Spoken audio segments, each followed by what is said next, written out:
Saudações, pessoal. Aqui é epistemic-gnomes, então aqui a gente vai... Eu tenho uma lista, não muito grande, mas de tarefas fundamentais aqui para tornar esse projeto aqui mais que factível. Na verdade, ele já é factível, mas eu quero aprimorar algumas técnicas aqui, alguns resultados. Basicamente, o que isso aqui é uma integração de cenário 3D no Blender, né, com o Grease Pencil, que é 2D. Claro, é um objeto tridimensional, mas ele ocorre em planos, embora dá para fazer isso diferente, né? Mas no caso, eu estou usando em planos, né? Eu não tô... Além de que tem um Grease Pencil, um outro material de Grease Pencil, um outro objeto de Grease Pencil, traduzindo para o inglês, para o português, Grease Pencil é giz de cera, né? É só o nome da ferramenta. Então esse Grease Pencil aqui, esse Line Art, ele fica muito pesado, né? Se eu vou tentar dar um play aqui. Então ele tá com Noise Effect. Isso aqui é uma técnica conhecida para simular arte 2D de animação, né? Esse Noise Modifier, ele afeta a animação por stepped. Aqui é a quantidade de frames que ele vai pular para fazer a mudança. Então eu posso ter um valor maior aqui. Então esse é um elemento que geralmente é usado para animação artística. E eu não vou... A minha animação aqui, ela é uma stepped animation, mas é uma animação mais avançada. Não é o que, conceitualmente, né? Não é o que o mainstream, não é o que a indústria cultural costuma fazer. Eu estou fazendo uma animação... Eu sempre gostei dos protótipos de uma animação, desde a ideia do storyboard, do animatic, né, o story reel também chamado, mas além do... Eu sempre gostei do timing das animações conceituais, quando tá... E isso não é um acaso. Tem um filme que é famoso, um filme de animação brasileiro, inclusive, acho que tem aqui no YouTube até, do Marcelo Marão, muito me inspirou, né? O Arroz Nunca Acaba. Esse curta-metragem é uma obra-prima, acho que está inteiro aqui, tem várias versões. Ele é genial porque o animador, ele fez isso, acho que intuitivamente. Tá quase 20 anos, né?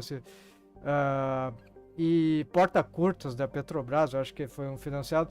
Então essa animação, para mim, ela foi muito inspiradora, porque esse curta-metragem, porque ele explora, dentro das impossibilidades técnicas do artista de conseguir fazer uma animação entregue completa no prazo, era a ideia original, mas ele acabou não conseguindo, por sei lá que motivos, não veio ao caso. Por sorte ele não conseguiu, e aí ele começou a simplificar, e toda a narrativa, ela se deu numa mistura de estágios diferentes de animação completa e incompleta. Às vezes só um protótipo de animação, só os keyframes, sequer extremos ou breakdowns, ou às vezes um pouquinho, às vezes só o storyboard filmado, às vezes um animatic, e tinha a trilha sonora acompanhava, e isso dava um efeito mágico que, na verdade, o animatic é uma linguagem tão poderosa de narrativa audiovisual que ela é usada para vender projetos que custam milhões de dólares, séries de animação, filmes. O animatic é o protótipo padrão que é usado, protótipo de animação, para apresentar, às vezes até para cinema de animação e outras coisas. Então ele é uma linguagem tão poderosa que ela serve para vender projetos que custam uma fortuna. Então isso é a linguagem que é passada por cima, né? Animadores ou quem está animadores desavisados, eles ou naturalistas, ou então tem essa percepção meio patética, né? Completamente patética, que enxerga que a animação ela tem que animar. O bom da animação é a animação completa, full animation, blá blá, e tudo. Claro, existem animações que vão na outra linha, animação econômica, aquelas dos Flintstones, animação para TV, né? Animação on tools, né? Animação blá blá blá, enfim, tem muitas maneiras de economizar e de simplificar a animação. E uma das coisas, agora eu descobri um nome que eu chamava de keyframe animation, mas era um pouco mais do que isso, porque ela pode às vezes implementar outras. Não é uma animação econômica, é uma animação ultra econômica, seria propositalmente, né, ultra econômica. Daria para chamar isso tecnicamente de stepped animation, porque é o que eles usam. Por exemplo, eu descobri isso assistindo alguns tutoriais, algumas apresentações de animadores 3D, no Blender em geral, mas às vezes no Maya, mas enfim, eles falam do processo de blocking, e a blocagem, né, da animação 3D, que é, na verdade, o stepped animation. Aí tu transforma todas os keyframes, tu começa a trabalhar com stepped, né, que tá até uma opção chatinha aqui de ficar mexendo nisso, mas existe eu nem sei onde é que é, mas eu já mexi nisso em algum lugar. Key map, não, input, keyframe, onde é que tá? Animation. Tá, aqui deve ter uma opção, então aqui vai determinar qual vai ser a formação da F-curve. A interpolação automática, ela vai ser Bézier, Default Interpolation. Então, se eu colocar isso constant, na verdade eu vou ter uma Stepped Interpolation por padrão, by default. Então, essa aqui, eles costumam por isso, porque é mais fácil, senão dá uma confusão, tu não sabe. Eles vão melhorar, o Blender 5 vai ser fantástico, porque agora eu já sabia que isso era um problema e eles acharam uma solução para isso. Finalmente, né? Porque era ridículo.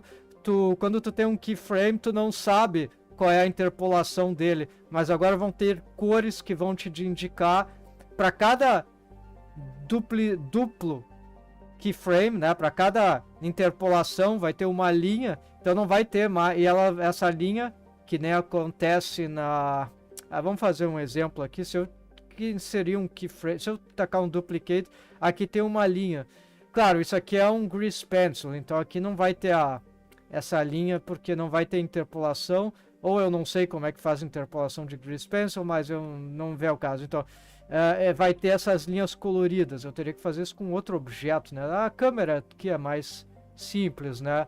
Então, se eu pegar o objeto de câmera e adicionar um keyframe, aqui eu adiciono outro keyframe. Então, será que aqui vai ter alguma...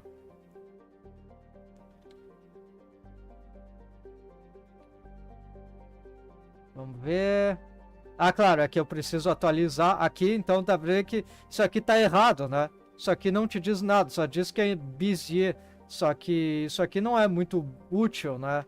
Então, se eu colocar constant, acho que é mais para armature, eu não sei bem porquê, mas devia ter uma linha aqui em tese, pelo menos. Talvez eu tenha que ver isso não na timeline, mas no dope sheet, no dope sheet. Então, se eu tiver né, linear, vai ser isso, e Bézier, acho que eu tenho que selecionar os keyframes, né? Isso, então aqui não é muito, não é um design inteligente, mas eles vão upgradear isso. Eu não acho que vai ser suficiente, mas vai ser uma melhoria. Então, então isso vai ser diferente aqui. Será que alguma cor é diferente? Não. Então a cor é a mesma, então isso é completamente patético, mas eles finalmente resolveram fazer um upgrade desse sistema. Só no Blender 5. Eu ainda estou no Blender 4.5 LTS, a última iteração, inclusive, que saiu poucos dias atrás, a 0.4 ali, né? E o Blender 5.0 vai sair, acho que dia 11 de novembro, enfim, falta menos de uma semana, eu acho, né? Então vai ser fantástico, porque para mim isso vai ser absolutamente importante, não é absolutamente necessário, mas muito vai ajudar, porque só no compositing vai dar para criar um asset. Primeiro eles vão tirar esses use nodes, eu acho. Vai dar para transformar isso num asset. Em vez de eu ter que criar grupos de nodes, que é uma bosta, eu acho. Desculpa o linguajar, mas é o que eu penso. Esses grupos, às vezes eles são necessários, mas eu acho muito esquisito, muito ruim de trabalhar com isso. Então aqui tu precisa criar atualmente um grupo para poder salvar isso. Senão tem que ficar copiando, colando esse troço, enfim. E acho que nem dá de um Blender para o outro. Então eles vão transformar isso em breve num asset. E aí vai ser muito mais fácil, porque eu posso usar a minha asset library para esses compositors, né? Isso aqui são grupos. São grupos, e isso é horrível, porque aí tu tem que colocar aqui, desagrupar, ele não integra direito, é uma bosta. Mas finalmente eles resolveram fazer essa atualização fundamental, né, dentro do Blender. E então isso emperra muito o meu trabalho, porque é muito chato de resolver isso. Então, por exemplo, aqui mesmo, uma das coisas que está na minha lista é que eu tenho que puxar aqui algum desses grupos aqui, até dá para tentar descobrir qual que é. Vamos ver aqui. Será que eu consigo ver isso aqui numa lista? Vamos ver, tem como ampliar isso aqui? Porque eu não consigo ler o que é cada coisa.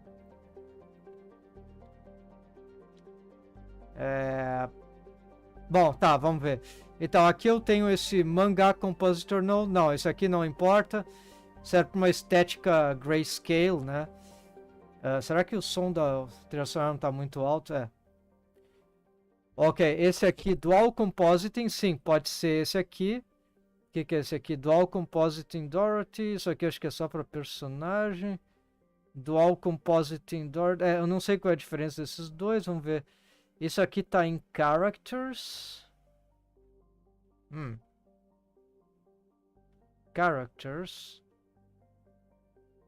Ok, isso aqui acho que é só para personagem, então não inclui o cenário, então não deve ser bom. Deve ser mais antigo esse aqui. E esse aqui também em Characters. Então, enquanto esse aqui tá... esse aqui é um asset criado para essa própria cena, então deve ser esse aqui. Se bem que eu tenho um outro que deve estar em outro lugar, eu vou ter que verificar, mas provavelmente eu salvei ele aqui, então vamos colocar isso aqui. Aqui tem uma coisa alternativa que eu estava fazendo, então isso aqui provavelmente não é importante, mas eu vou deixar aqui. Então aqui tem um desses grupos assets aqui ele está assetizado, precisa ter o grupo, né? Mas em breve isso não vai ser necessário, eu vou poder deletar tudo isso e fazer só... Bom, então aqui eu tenho que entrar no grupo. Vamos fazer mais espaço aqui, porque isso aqui pode ser um pouco perigoso. Então aqui eu já tenho uma espécie de dual compositing. Isso está crashando o meu Blender, se eu fico trabalhando demais aqui, eu já sabia disso. Eu tenho que reportar esse bug, pode ser em relação à minha placa gráfica, mas eu vou fazer um bug report. Talvez eles consigam resolver. Só acontece quando eu tenho essa link duplicate e eu estou fazendo dual compositing. Na verdade, o EV Render Engine evoluiu tanto que eu não... Talvez eu nem precise usar esse dual compositing, mas o resultado é muito interessante. Por exemplo, aqui eu tenho o EV e dá para ver que tem algumas dificuldades de fazer algumas colorizações boas de acordo com os materiais. Não é tão simples. A light do ambiente, o lighting dos objects é muito intenso, tem muitas coisas que tem que consertar para fazer uma boa integração com a personagem, com o desenho, com esse cel shading. Então, quando eu vou para o se eu vou, por exemplo, esse aqui não é a renderização. A renderização ela é especial, ela tem que ser no próprio Render Engine. Então o Render Engine do Workbench que está aqui nessa outra cena, mas essa é um link duplicate, então essas mesmas configurações, elas já existem aqui, elas são as mesmas, exatamente as mesmas. Se eu mexer nisso aqui, eu acho que mexe o que tem lá. Até vamos ver um teste, aqui tá, vou aumentar um pouquinho, isso aqui não vai fazer nenhuma diferença. Agora eu vou para cá, não, ele não atualizou, mas tudo bem se eu posso fazer essa atualização aqui mesmo. Eu deleto, daí eu venho aqui, eu faço esse link duplicate, agora eu tenho esse, bom, vamos só mudar aqui, workbench, pode ser assim, aqui, esse vai ter um compositing dessa cena, mas não importa porque, nada disso importa na verdade, porque eu não vou usar, eu não vou usar, o compositor, eu não vou renderizar nada a partir dessa cena. A ideia é renderizar a partir dessa cena, e essa sim precisa ter o compositor.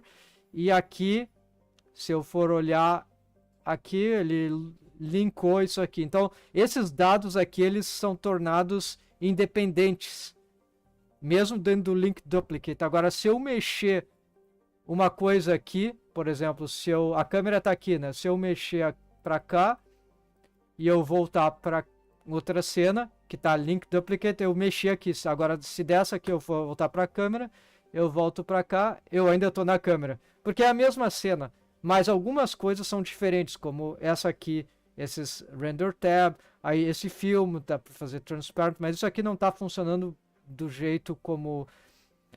porque aqui vai depender da integração do compositing que vai ser feito... No compositor vai depender desses elementos aqui. Aqui eu estou no Word, tá errado, né? Aqui eu tenho que ir para o EV. Eu não estou usando cycles, embora... Por que não, né? Vamos fazer um teste aqui de renderização cycles, vamos ver o que acontece. Obviamente isso está travando, criando uma grande lag aqui. Vamos reduzir isso aqui, né?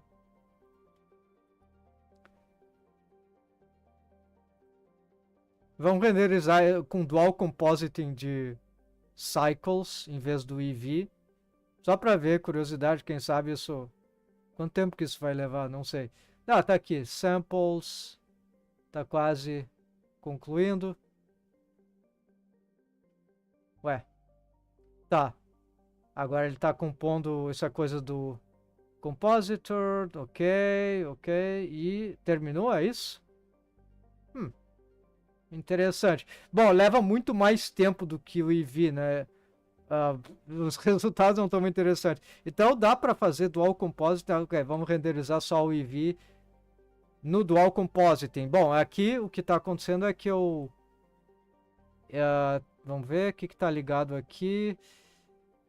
Se eu for no compositing, o que está acontecendo aqui? Provavelmente eu devo ter... Por que essas cores estão... Não tá ruim, mas não é o que eu queria, não tava assim antes. Eu acho que isso aqui tá acontecendo porque tá muito intenso, talvez essa configuração aqui. Vou salvar aqui, tá em tempo real, vamos ver.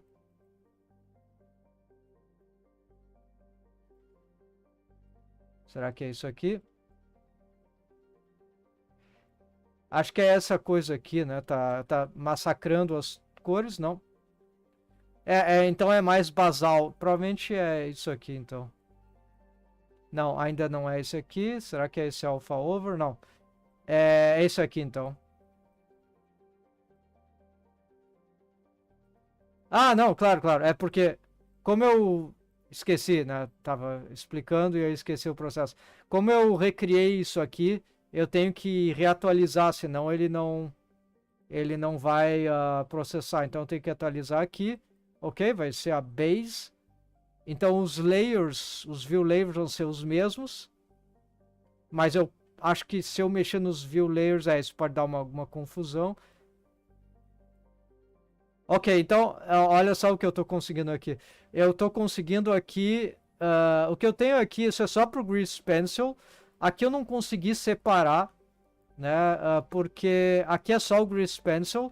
Aqui é o Grease Pencil com a cena.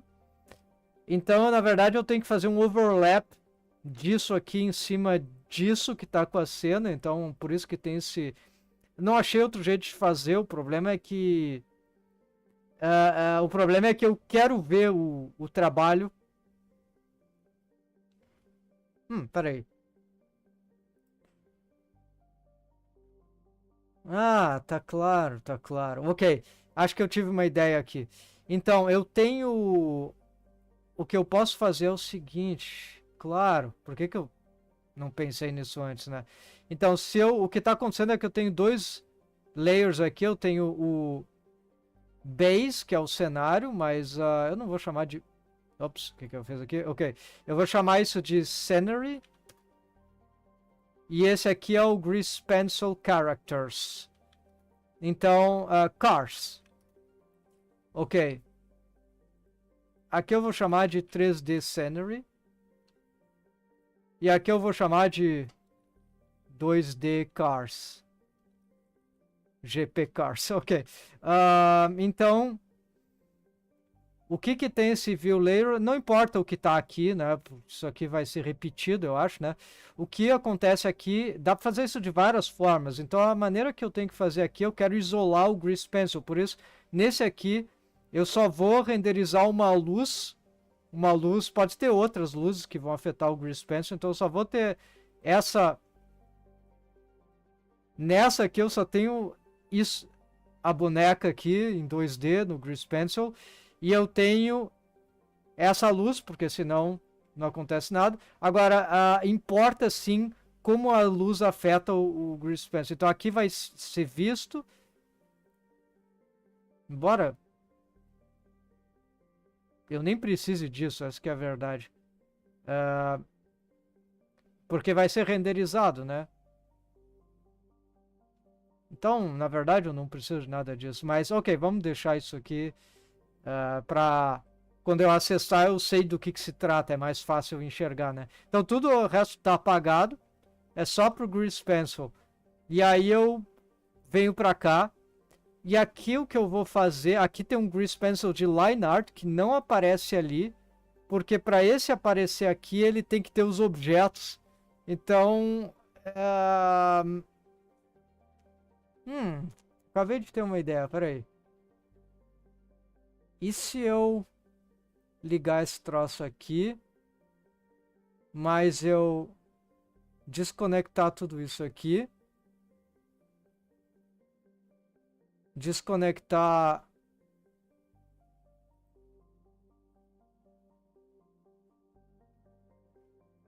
Tá, ok. Dá para entender o que eu quero fazer. Parece que eu tenho que ter ativado, mas eu não quero renderizar. Então ele está rastreando, dá para ver aqui, né? Será que dá para ver? Ué, como é que eu posso ver se... Ué, não faz sentido. Ah, não, faz. É que ele não... Ele não tá em real time, né? Dá pra ver o contorno quebrado. Isso é porque eu tô fora da câmera, ok? Então era ilusório. Então aqui ele tá rastreando o line art, só que ele não vai renderizar esse troço todo. Então isso significa que eu posso fazer isso, sim. Aqui eu vou renderizar o line art em cima do Grease Pencil. Ok, vamos salvar aqui, vamos voltar pro esse 3D e aqui eu não quero renderizar esse troço aqui, ok? E agora vamos ver o compositor dessa coisa aqui. Claro, eu vou ter que re-renderizar isso aqui. Eu não tô vendo o cenário. Não tô vendo as linhas, então na verdade eu não sei se isso tá funcionando. Eu acho que não tá funcionando. Não tá funcionando. Dá pra ver que ele não consegue rastrear. Então ele precisa ter... Infelizmente eu não sei fazer isso ainda. Deve ter uma solução. Eu já consegui isolar isso de algum jeito, mas simplesmente eu não tô conseguindo mais. Eu tenho uma cena que talvez eu fiz isso em algum momento.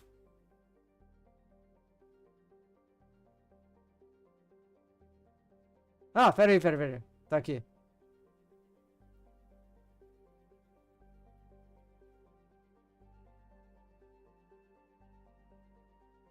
Scenery? O que é tudo isso aqui? Face. Ah, é aqui, claro, eu fiz no errado, ok. Agora vamos tentar isso aqui. Vamos re-renderizar. Claro que tá pegando a personagem e o espaço, que não é... Não tá funcionando.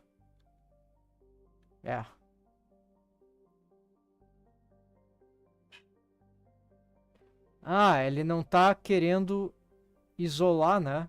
Engraçado. Por que ele tá fazendo isso? Isso não é normal. Geralmente no Layers é possível isolar. Ah, é que não é isso. Tá, entendi. É óbvio. É que isso aqui não funciona. O que funciona, na verdade, é esse Exclude from View Layers. Isso aqui é meio confuso, mas é essa a lógica. Eu estou errando isso por falta de prática. Mas, de fato, é simples assim. É só que tem que ter essa opção aqui, né? Então, eu gosto de ter todas essas opções. Isso aqui Esse holdout pode ser útil, mas eu sempre esqueço como uso isso aqui. É meio esquisito. É uma espécie de máscara, né? Não acho que é o caso aqui, mas alguma coisa deve ser útil. Acho que pode ser útil para o cenário, pro espaço, mas por enquanto não é o caso. Então o que eu tenho que fazer aqui, eu teria que excluir daqui o line art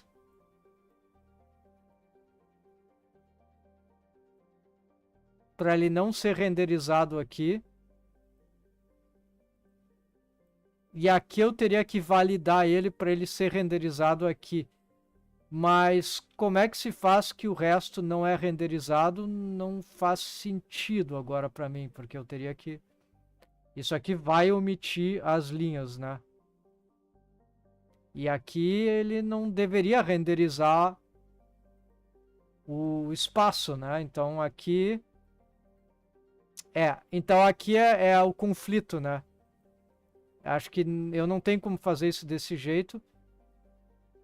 A não ser que talvez... Vamos ver.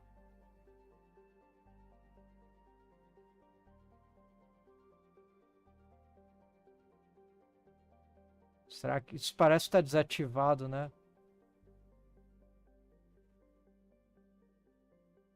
Não parece que está ativado. Não sei.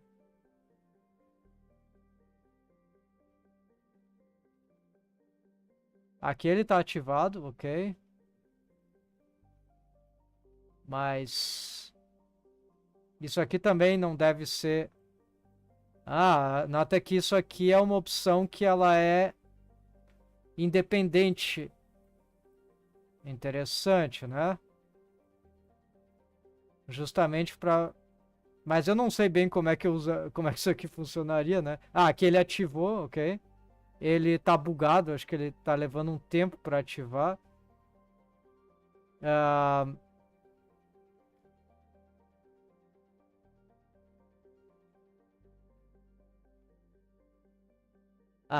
Então tá, é o holdout. Tá aqui, eu consegui. Então, claro, eu não consegui tudo ainda, porque na verdade... Tá, mas isso é um avanço importante. Então, isso é complicado, né? Dá pra ver. Então, porque tem informações aqui que não estão claras, né? Esse aqui não é uma opção que nem as outras, né? Essa aqui não é que nem... Elas são estruturalmente, ligeiramente diferentes, né? Então, aqui eu consegui isolar eu consegui tapar tudo isso aqui, né? E manter só esse line art aqui. Agora, o que acontece é que, em tese, eu não precisaria ter dois grease pencil, podia ser um só, porque o line art ele não interfere com isso. É esquisito, mas para evitar alguns conflitos, né? Vai que eu queira mexer o material, é um pouco mais de liberdade que me é oferecido se a gente mantém isso separado. Então, eu vou locar isso aqui para não ter risco de mexer nisso. E aqui também eu não quero mexer no cenário aqui. E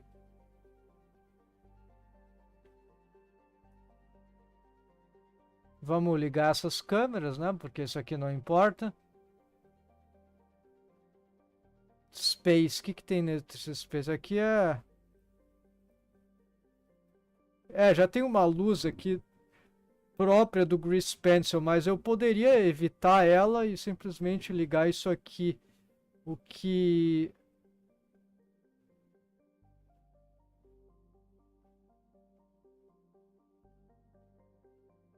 Como isso aqui não vai estar afetado... Eu posso escolher se o Grease Pencil é afetado pela luz ou não. Então isso é uma coisa que eu ainda não decidi. Pode ser útil para personagem. Para essa Grease Pencil Line Art eu não acho que vai ser muito importante. Eu teria que investigar mais. Isso depende do material, né? Então seria importante que isso estivesse usando um material diferenciado aqui para line art cartoon, né? Então esse aqui, na verdade, esse efeito da luz é afetado pelo layer, né? Então ele não está sendo afetado pelo... Por que eu tenho esse multiply, inclusive? Vamos usar um... Ah, tá, ok. O multiply é num sentido de ele vai ter uma certa de mistura. Então é uma maneira que eu... É uma maneira de ele misturar a própria cor dele, que não é preto, né? É tipo um púrpura, um sépia quase. Pra ter algum efeito mais interessante. Poderia ser hard light, né? Mas...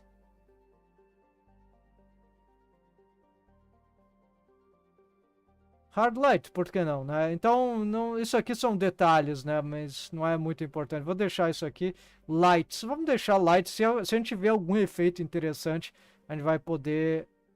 Talvez o multiply seja melhor para verificar. Esse hard light talvez não esteja...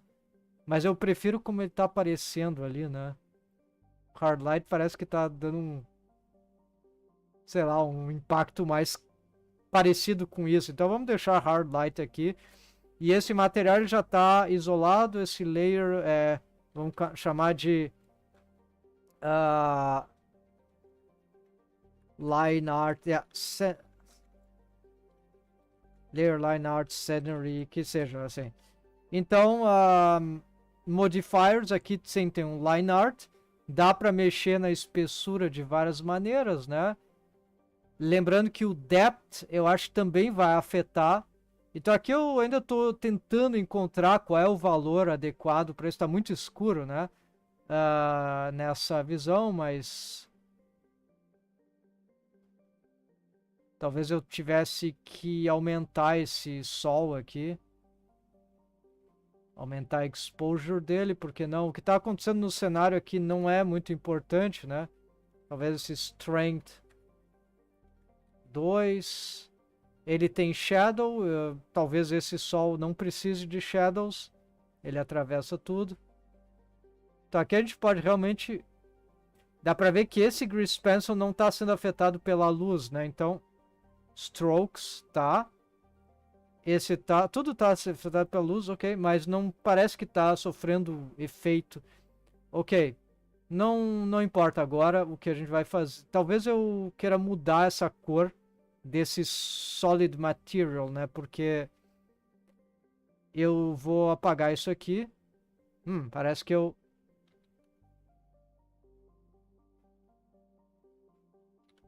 Tá, então eu usei vários materiais aqui. No caso do material dá pra fazer... Isso aqui foi pra solid, né? Ok, isso aqui foi pros contornos. Então eu vou só mudar o nome aqui. Grease Pencil...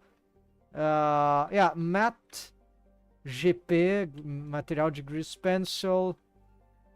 Vou chamar isso de Strokes Cartoon. Cartoon Strokes. Aliás, Stroke Cartoon, né? É um stroke de cartoon. E isso aqui vai ser um...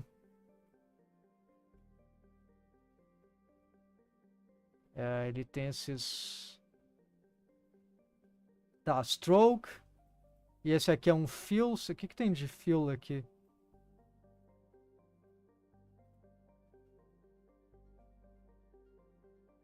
Ah, vamos deixar essa bola aqui. Então, ok. Esse material aqui, vamos assetizar ele.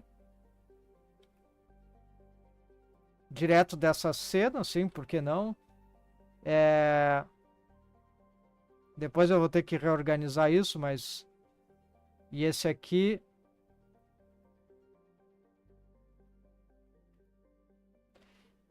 Ele tá com essa cor, né, de fill.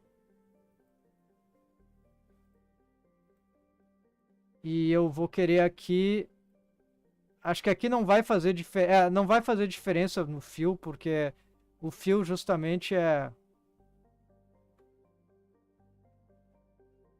Exato, aqui não vai fazer diferença porque eu estou usando color attribute. Então não importa isso aqui. Nem dá para escolher, inclusive, né? Hold out, remove the color from underneath the stroke by using it as a mask. Não, tá, então aqui é color attribute, então isso aqui, por isso que vai aparecer isso aqui. Não, vai aparecer aqui essas cores, né? Então isso aqui é uma coisa meio xarope, porque a textura dos materiais é texture, mas a textura, vamos dizer, do Grease Pencil, assim, então isso é meio ruim, porque eu não posso ver os dois ao mesmo tempo no Solid Viewport Shading. Então isso é meio xarope, mas tá, é factível. Então eu vou manter textura aqui, mas eu acho que isso é independente do...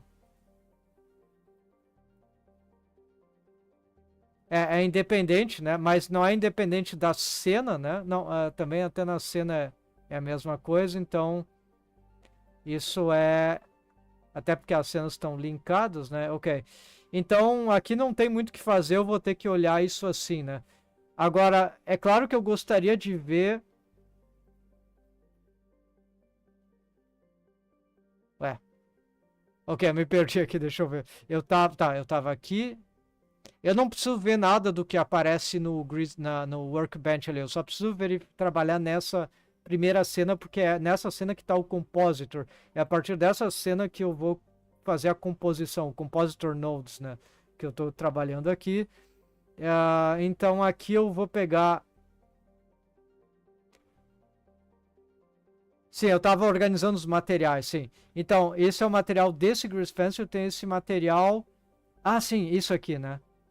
Vamos ver qual é a cor que eu tenho desse stroke. Então tá preto, né? Vamos pegar a mesma cor desse aqui, né? Vamos pegar...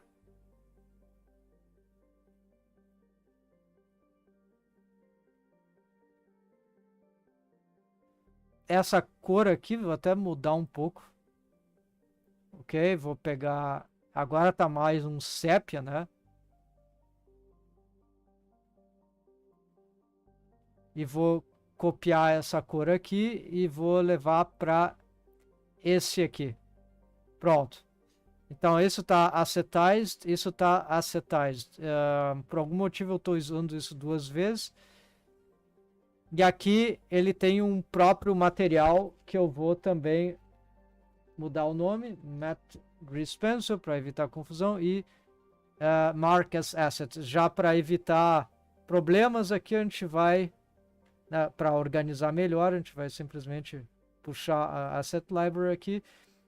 Vamos pegar esses novos materiais aqui de Grease Pencil, cadê? Matte, aqui, tudo isso aqui vai para...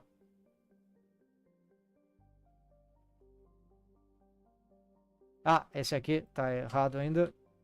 Matte GP, ok? Então, esses três aqui vão para Grease... Ué, o que esses brushes estão fazendo aqui?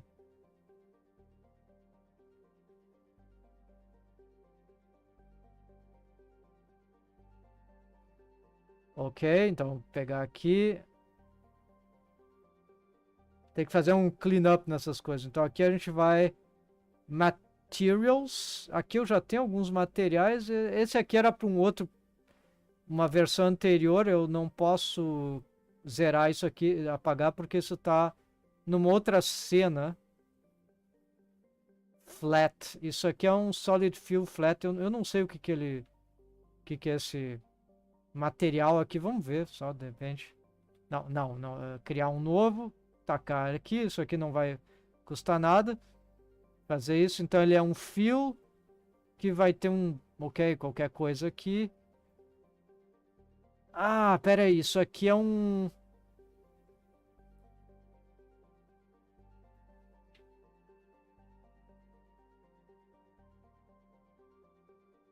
Cell Shading. Shadow 1.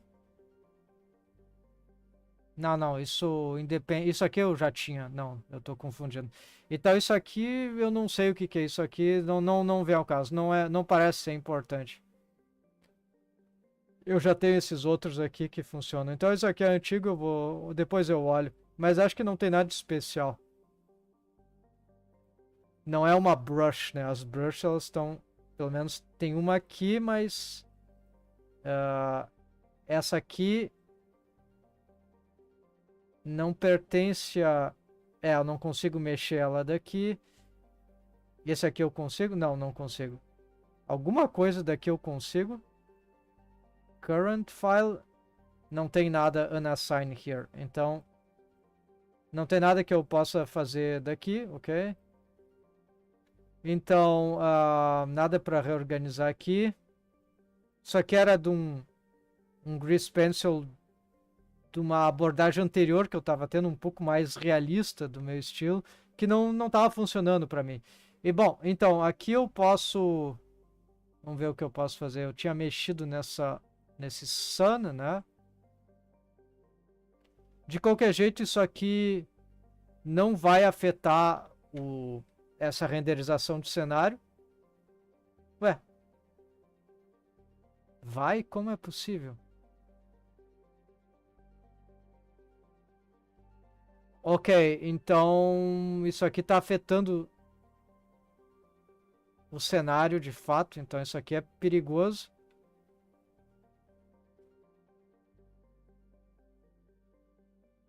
Isso estava afetando o cenário. Então eu não posso fazer isso de qualquer jeito. Mas de qualquer jeito isso aqui é só pro... Exato. É só para esse View Layers. Então vamos ver. Eu posso ajustar essa coisa no... Tá muito escuro. Mas aí eu posso ajustar isso a partir desse Exposure. Então isso é uma pequeno truque aqui que eu encontrei para melhorar isso, mas não é ideal, né? Pode quebrar o galho por enquanto, né?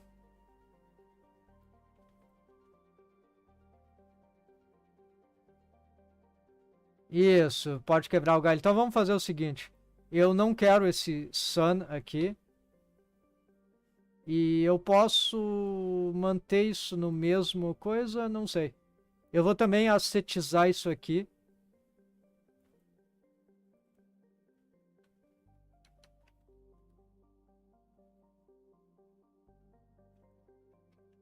Eu vou chamar de...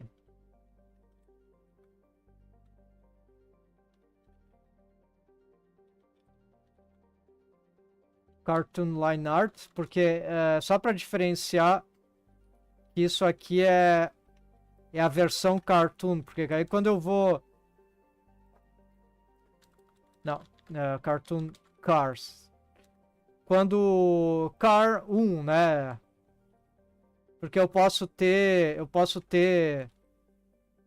vários Grease Pencil, talvez um para cada personagem. Não sei se é o ideal trabalhar, então vamos deixar assim. Qualquer outro vai ser 0.001, 002, etc.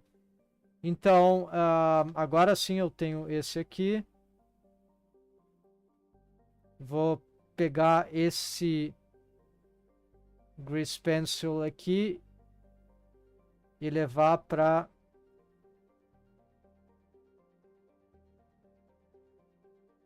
Inclusive ele tá meio esquisito aqui, né? Vamos reassetizar isso.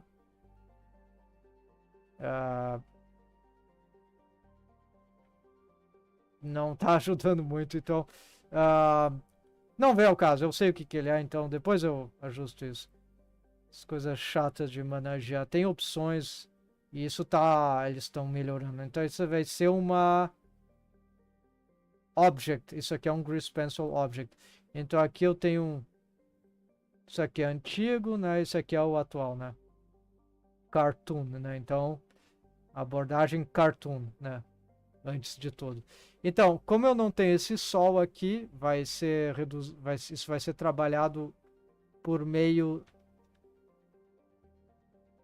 de outro elemento, ok? Eu vou ter essas coisas abertas aqui. Parece correto, então vamos voltar finalmente para esse View Layers. Aqui,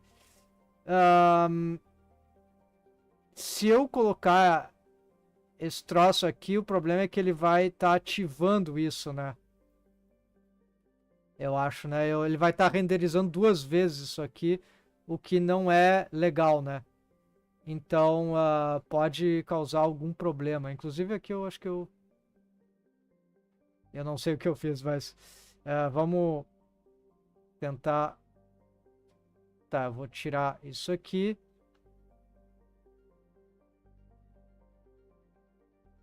Ok, então aparentemente essa cena ela precisa de uma lâmpada, né?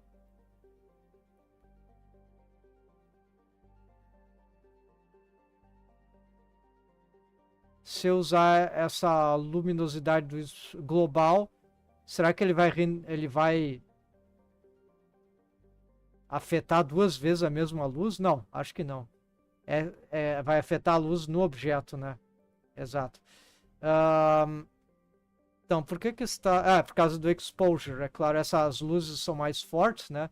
Então, isso significa que eu posso trabalhar com esse exposure aqui. Então, isso aqui parece que está... Até que fica legal. Aqui dá para ver o efeito, como isso... A própria linha, né? Ela tem cor, né? Não é aquele preto absoluto. Então, isso pode ser interessante, né? Pode ser bem interessante ter essa leve variante, né? Mas isso aqui ainda não é o compositor inteiro. Aqui, no entanto, eu não tô... De repente, eu parei de renderizar a line art, né? Então, aqui eu tô tendo problema de volta, que eu não tô enxergando. Não sei o que aconteceu. Ué, por que que eu... O que aconteceu que eu perdi? É porque eu tô num outro... Isso aqui vai ser complicado. Vamos tacar isso aqui.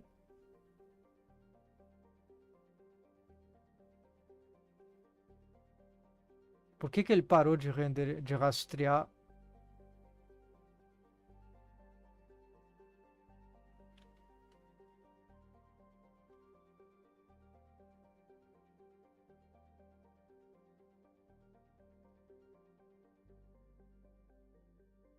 Eu gostaria de ver essas linhas quando eu estou trabalhando aqui, e aí o problema é que eu não posso ativar, isso já foi reportado, né, como uma limitação, porque eu quero enxergar o que eu estou trabalhando, mas eu não quero renderizar isso, então isso aqui é uma droga, né, mas ainda nada foi feito em relação a isso, ou tá em, não sei, é uma coisa importante, né, são essas coisas de design inconsistente, né, para certos trabalhos, né.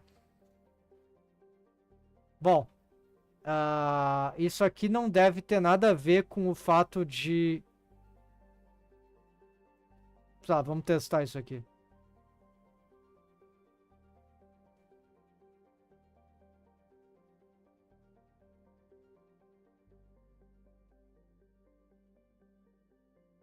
Pois é, eu simplesmente perdi o... Eu perdi o... Tá certo isso, né? Aqui eu gostaria de excluir o Grease Pencil daqui. E aí é o mesmo problema. Eu quero excluir o Grease Pencil dessa cena. Isso significa que eu teria que ter um outro View Layer que não seria para renderizar, que seria só para trabalhar e não para compor. Essa teria que ser a loucura, né? Mas talvez seja. Isso parece que vai. Vamos fazer um teste. Então, 25D. Isso aqui. No comp. Então, isso aqui vai ser. A gente não vai ter um. Isso aqui vai ser para trabalhar de fato. E não importa se isso está aqui, porque isso aqui não vai... Eu nunca fiz isso, mas talvez isso seja... Né? Isso não está sendo recalled aqui de forma nenhuma, né?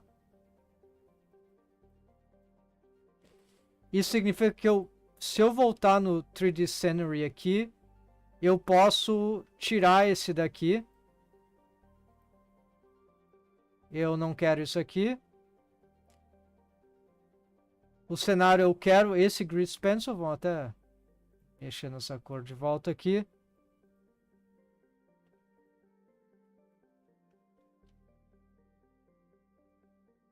Vamos ver. Agora, se eu olhar para a composição aqui, vamos re-renderizar. Agora parece que ele deu os passes certos, né? Então, isso significa que aqui... Exato. Então, eu achei uma solução para isso. Agora, eu não preciso desse... Bom, eu preciso desse alpha over, mas ele agora pode ser diferente. Então, aqui eu só tenho o Grease Pencil, só que eu gostaria de ter o cenário junto. Eu acabei de perder isso por algum motivo que eu não estou entendendo. Será que é por causa disso aqui? Não, eu preciso disso. Será por causa que isso aqui está inativo? Será porque eu preciso disso? Sei lá, vamos ver aqui.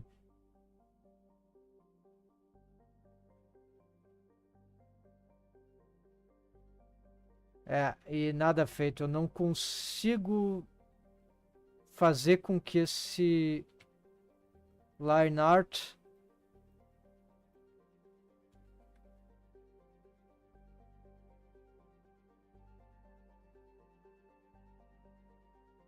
apareça aqui. Isso é bem importante, na verdade. Dá para não esquivar-se disso, mas não seria legal. Tá, tem os dois aqui, tá tudo ativado aqui. Será porque eu apaguei a luz?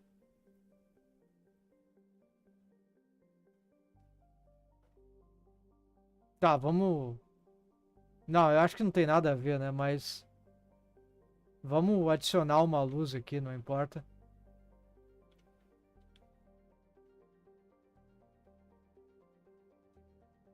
Vamos renderizar... Acho que não importa em qual view layer que eu tô na hora de renderizar, né? Agora, do ponto de vista da composição de cores, está muito bom, eu acho. Mesmo que isso aqui é incompleto, eu ainda vou trabalhar um monte, mas já está funcionando isso aqui.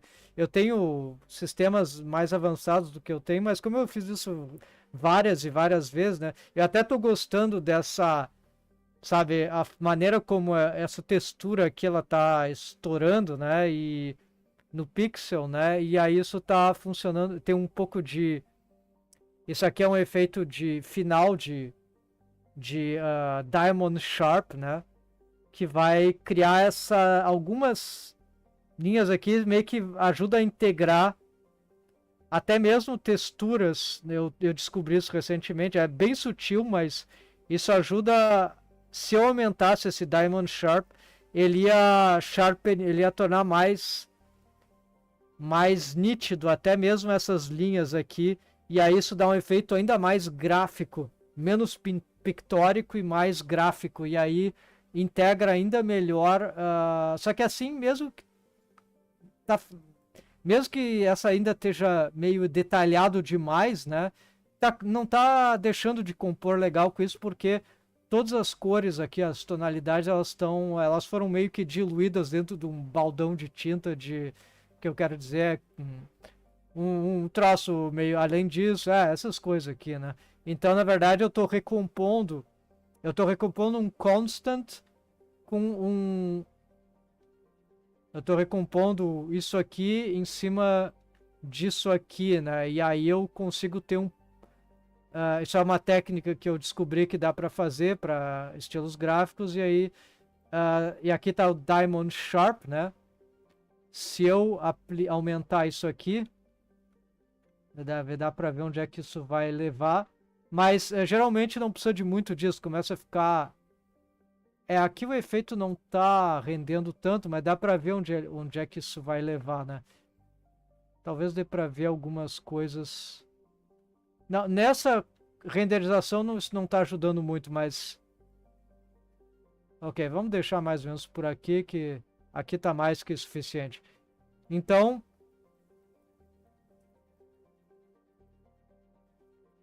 Isso aqui tudo eu posso CGR Remix, né? CGR é o grafismo de computador antigo, né? Games de computador antigo.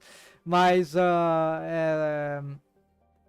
aqui isso é completamente arbitrário, pode ter vários desses com switches, mas aqui eu fiz provisoriamente, porque o que eu tenho que fazer, eu tenho que reintegrar esse sistema aqui, que era muito mais avançado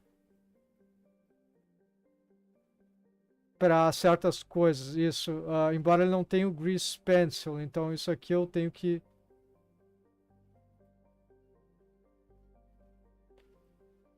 Ok, eu vou desfazer esse grupo, mas isso vai dar uma crepe. Como é que desfaz um grupo? Ungroup, Ctrl Alt G, né? Ok, então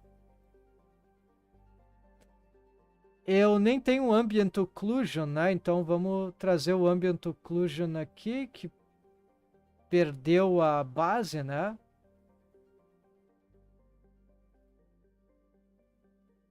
Tá faltando algumas coisas aqui. Isso aqui. Então... Ué, talvez esse seja um sistema mais antigo. Ok, ok. Então eu não vou mexer nisso ainda, não vem ao caso. Provavelmente o Grease Pencil ele entra, o Workbench entra aqui, e o EV ele entra aqui, e também... Bom, vamos ver o que acontece, né? Porque tem que ver, vale a pena verificar.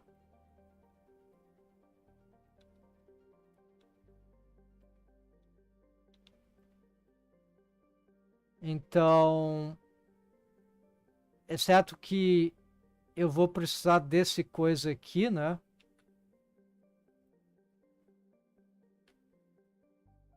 Eu vou recompor esse troço aqui, porque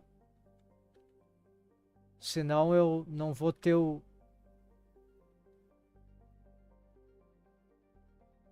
Eu vou, no entanto, tirar isso aqui. Eu só quero...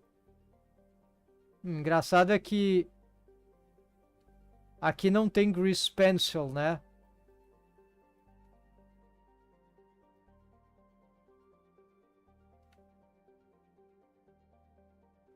Eu não estou trabalhando com Grease Pencil do Workbench. Isso aqui pode estar... Não, isso aqui não vai ter problema. Porque eu não preciso... Isso aqui não tem materiais de objeto que... Isso não vai ser afetado pelo Workbench de uma maneira significativa. Então, sim, pode ser só... Embora ele tá passando, né? Ele tá passando aqui. Ele não precisava passar, né? Eu teria que isolar de novo esse troço aqui. Na outra cena... como faz isso? Ah, tá. É que essa cena aqui... Ok.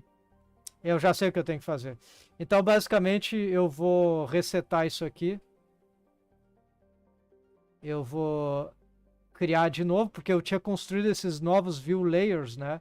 Então eu só vou puxar isso aqui, link copy, workbench. Agora ele tem esses esquemas, só que eu só preciso do 3D Scenery para ele. Então, o que significa que eu volto aqui pro... Até para evitar qualquer confusão, vamos já apagar tudo isso aqui, né? Tirar isso. Vamos vir para... Ah, aqui inclusive, esqueci também. São vários passos.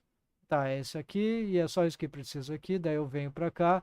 Aqui eu tenho que voltar para o Workbench aqui, só que eu não quero... só o 3D Scenery, porque aqui, se eu renderizar isso aqui, o que eu vou obter é que o Workbench só vai trazer... Tu vê o que ele aparece? Tem um piscar de olhos ali. Tem isso, né? Então eu só quero isso daqui do Workbench. E esse aqui é o EV. Aqui o EV do Grease Pencil, né? E o EV do... que ainda não tá, por algum motivo, deixou de funcionar, né?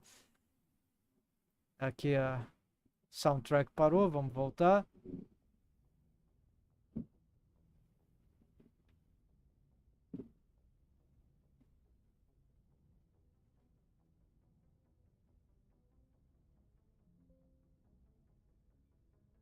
Ok, ok. Então, vamos ver, voltar aqui. Tá, eu não preciso, vamos...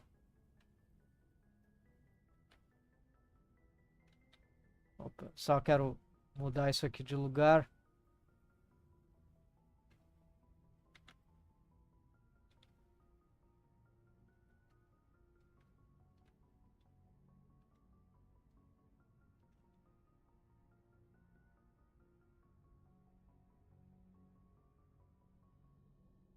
Ok, dois cenários.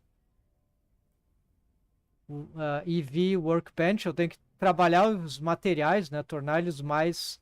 A textura deles, a base, eu tenho que dar um trabalhamento melhor aqui para... Mas já está funcionando, mas tem várias... Por essas árvores, esses vasos de planta não está funcionando. Eu tenho que ir lá e mexer na textura, né? Ok, aqui... Reduzir o value. Vai ficar um pouco de integração aqui, ok? Isso aqui... Pronto, então o que eu vou fazer agora é... Vamos ver o que acontece com... Tá, aqui eu não preciso de Grease Pencil. O que é esse depth? Não, não vem ao caso. Ok. Character, Grease Pencil, Cars, né? Na verdade eu vou...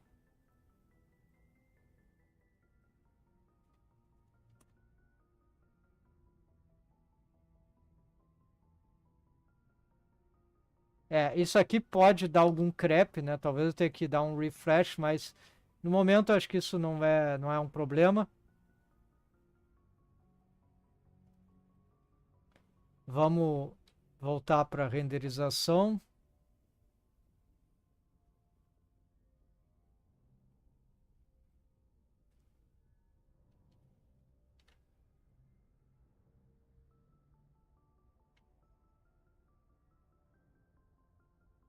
Esse alpha over vai trazer isso aqui, né? Perfeito. Esse color balance genérico tem um Kuahara aqui que vai só servir para tornar essa mistura aqui de workbench com do cenário, tornar isso mais...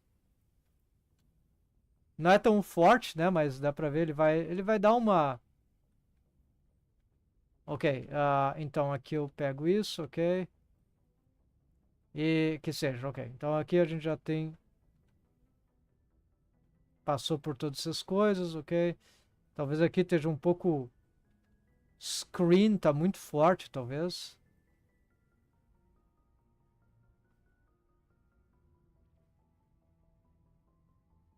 Muita descolorização, muito overlay, não. Soft light, talvez. Não, não tem. Eu não sei o que está causando tanto. É provavelmente só essa cor aqui. Não? Talvez é isso aqui.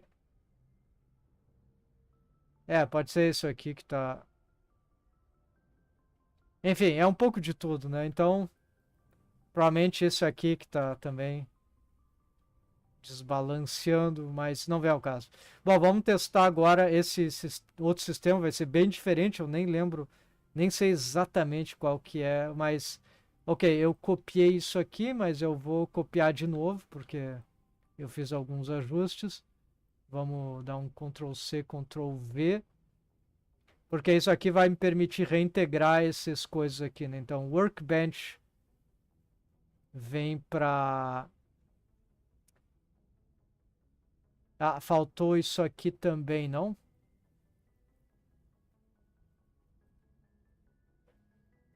Que a integração aqui ela vem depois, então é por isso que eu acho que esse sistema é mais antigo. A integração do Workbench com o EV geralmente é... Do EV com o Workbench geralmente vem antes. É, eu acho que esse aqui é um sistema antigo. E de qualquer jeito, vamos ver o que vai acontecer. Então eu vou puxar esse... Eu vou precisar de dois assim, então, né? Vai ser temporário, né? É, só que eu não vou precisar do alpha over. Talvez eu só vou precisar disso depois. É, então... Tá, Grease Pencil vem pra cá.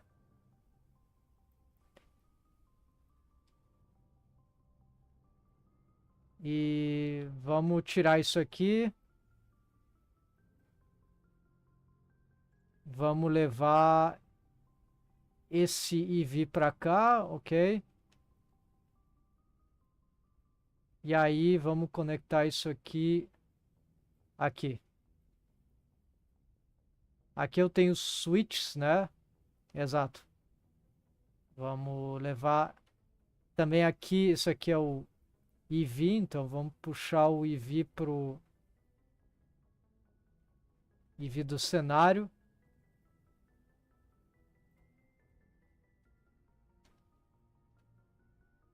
Tá extremamente escuro, vamos ver algumas coisas aqui.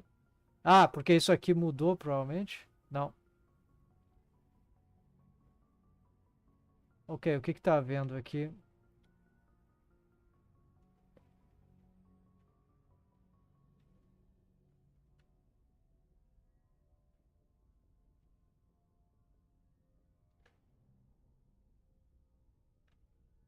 Ok, quando eu entro aqui...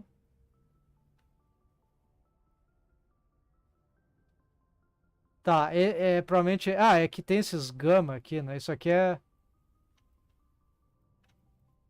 Tá muito... É que eu mudei a iluminação, né? Então... É, isso aqui definitivamente era para um outro sistema. Era quando... Isso aqui é tão antigo... Não, não é tão antigo. Mas é quando as light objects não tinham exposure. Então agora dá para fazer tudo isso com... Isso aqui é inútil. Então definitivamente esse é o sistema antigo. Ah, então... Ainda não está compositado aqui. Então... E por algum motivo...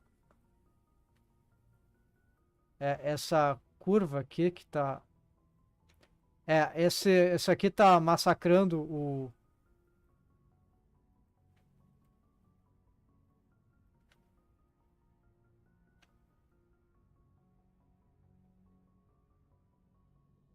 Tem um multiply massacrando tudo. Aqui tem uns outros efeitos, vamos ver esse segundo. Mas aqui eu ainda não tenho o workbench, então a integração do workbench é lá adiante, cadê? Tá, isso aqui vamos para direto pular para cá. E vamos ver o que acontece aqui.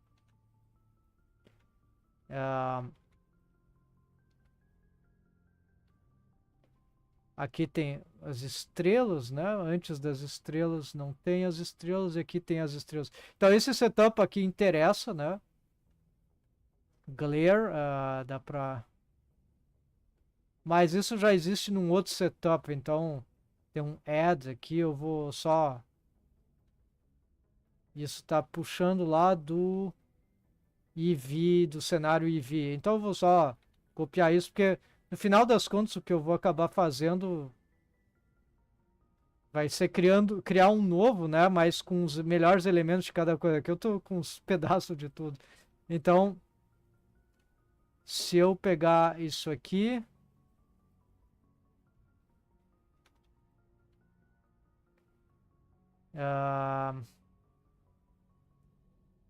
cadê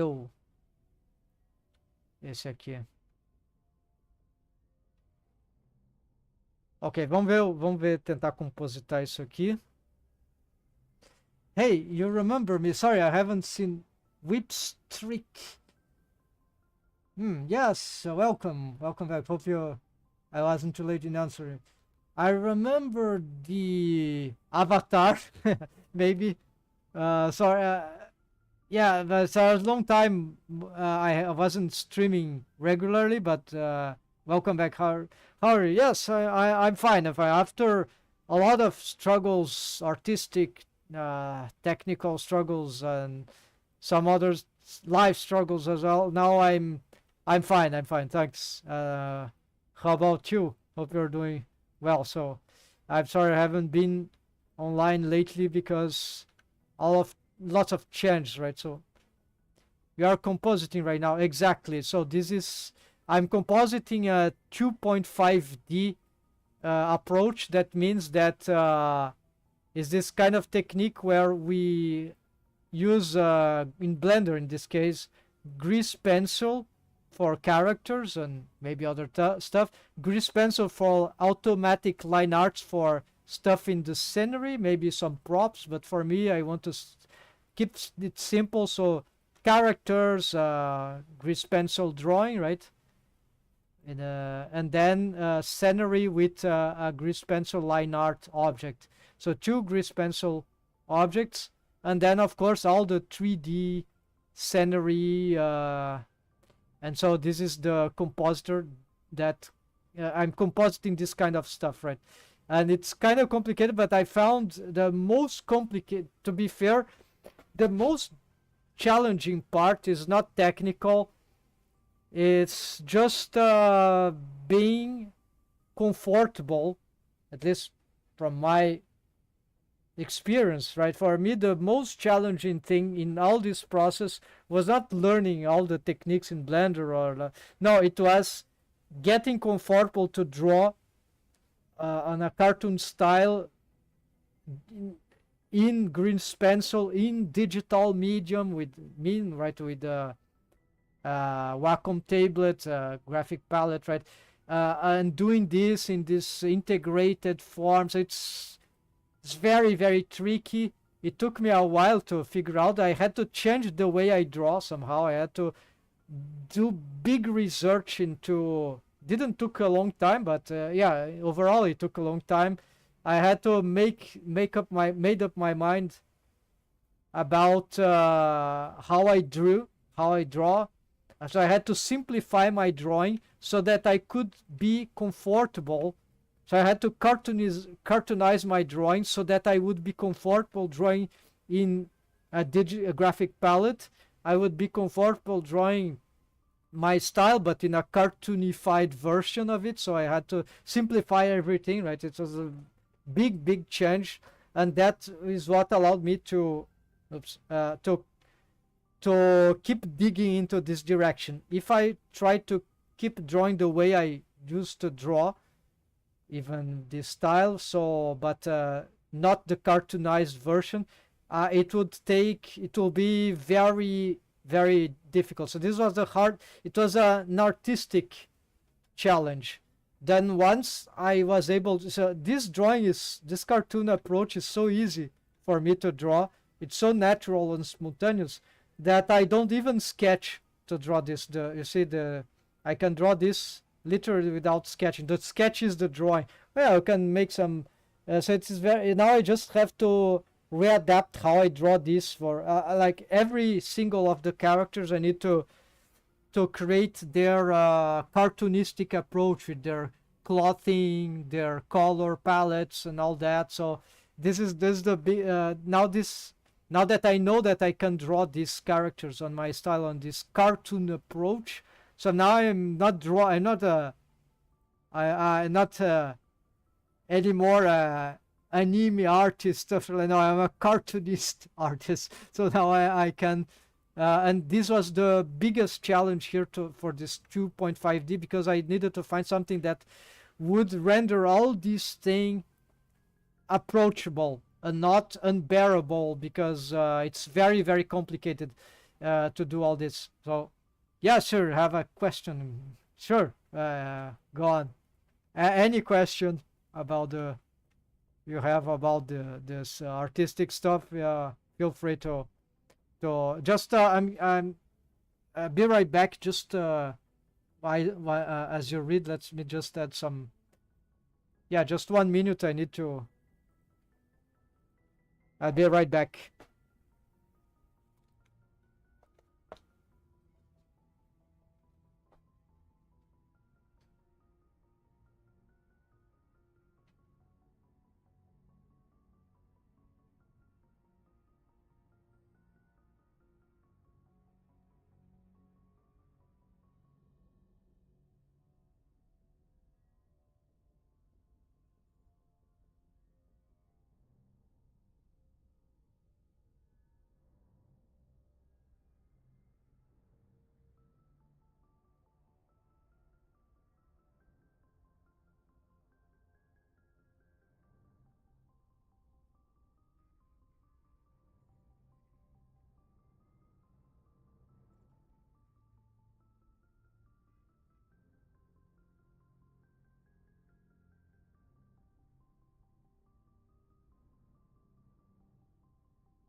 Okay, I'm back.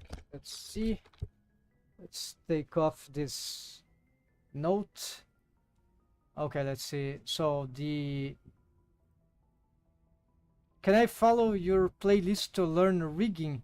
Is it worth a watch? No, that playlist of the old tutorials, it's not good.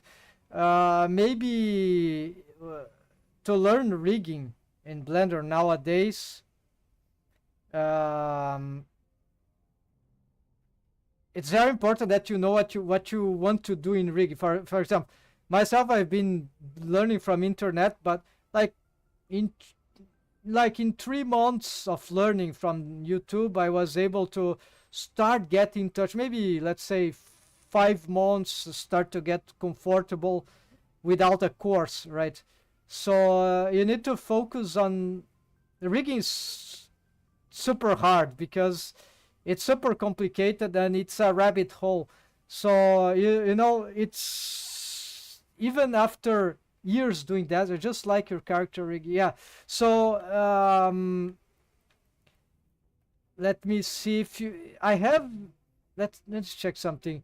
I have a Gumroad here. Let's see. Maybe I have shared. Maybe it's still there. I have to reconnect this thing. Okay, it's not helping. Let's get. I think I might. Yeah. Okay, it's still here. So I haven't deleted. There's some bugs regarding the. You can download this.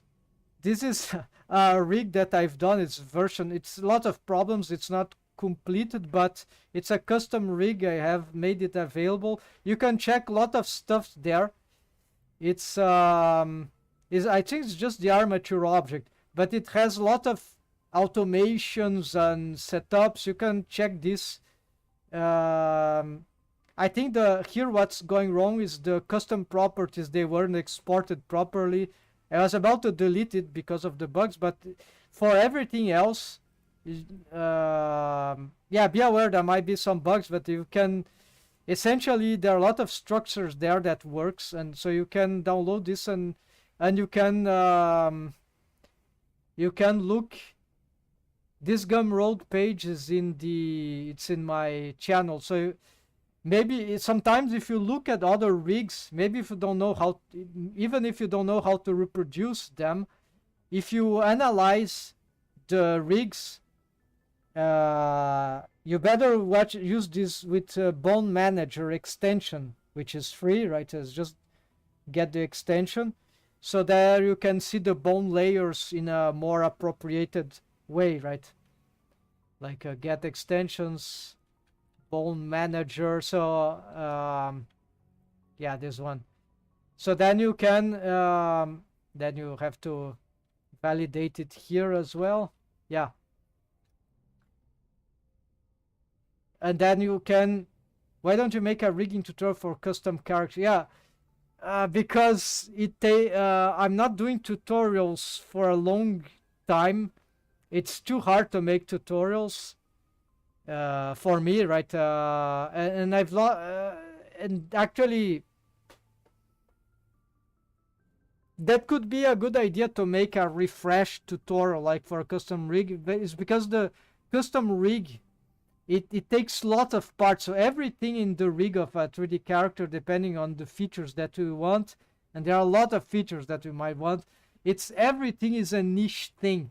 Like it's very hard to condense the rigging experience in a, it's very difficult. So like if you have just the facial rig, is like a nightmare. Yeah, there are a lot of possibilities, and there are a lot of ways to get complications, and I haven't completed like all the features that I wanted to have, and those things eventually change. You find better ways. So this is about the rabbit hole. But if you want a rig that works, right, with just few simple features, it's not too hard to make a custom rig like that, right?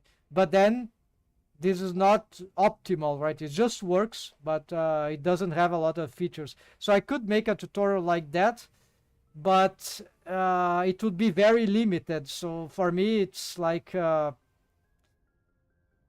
but how you learn rigging by a course? No, I haven't, just by the internet, and a lot of experiment and a passion, of course.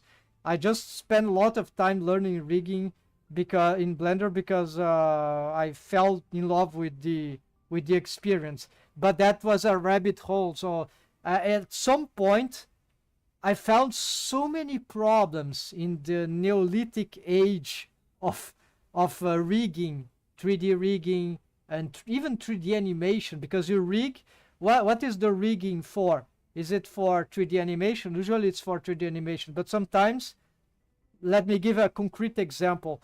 If you are rigging for 3D webcomics, a 3D character, then you don't need necessarily animation, so you can rig just for posing. So you get rid of lots of problems regarding interpolation and animation. So you don't rig anymore you rig for a character that needs to be posed, but you can avoid certain problems of rigging in 3D animation that are relative to some very specific issues that I found.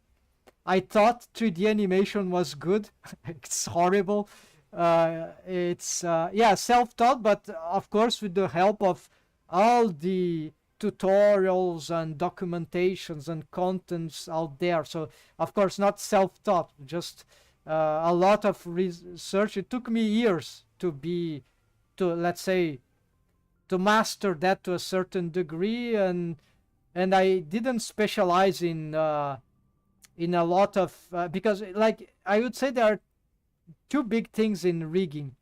There is the skinning part, which is organic rigging, we could say, and there is the control rig. Usually the control rig is for 3D animation, right, the animators. So basically there are two big domains of rigging. Of course, there is a mechanism rigging, right?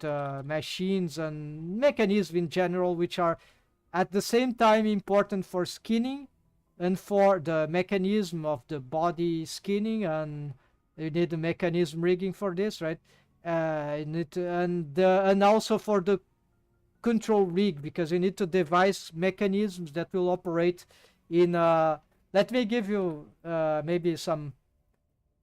Uh, the best way to learn rigging, I would say, after all these 4 years rigging for me in the internet, like if you can afford a course, there is some free course, like this CG Dive guide, he's made this the recent course on I didn't do the course, it's a recent course, I don't have time for that now, but it's more like a revamped version of one of his rigging course. I think it's a good one. It's the rigging is not scary. I think it worth doing that. So if you want to learn rigging or improve rigging from scratch, I believe this is a good course to make. It's free and it's being built over time. So I've learned recently a very good tip there on how to use the Bone Manager extension for creating custom properties. I didn't know. Sorry, not custom. Yeah, something like that. Actually the rig UI of, I didn't know, there was not documentation enough, but CG Dive, the hero, he made finally a tutorial.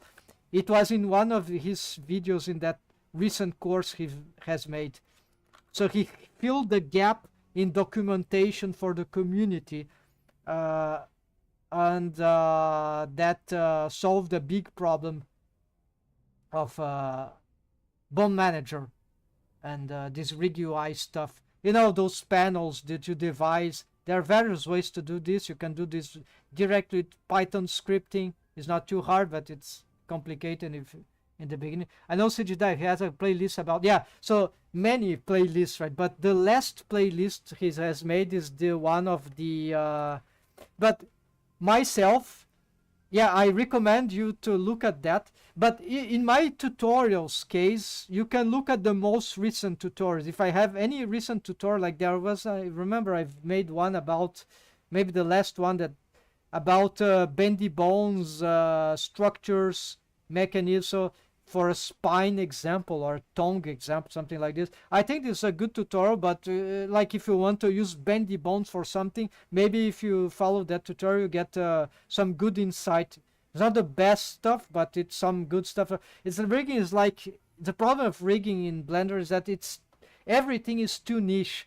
So everything is like, you have to learn how to rig a hand. You have to, of course, if you have some background already in rigging, it's okay, you jump from one niche to another, but everything is like a specialized house. So it's like, it's crazy. And then you can stay like 1 year doing only, I'm exaggerating, but for a good purpose. Like you can, like facial rigging, there are so many ways to do facial rigging, custom or conventional.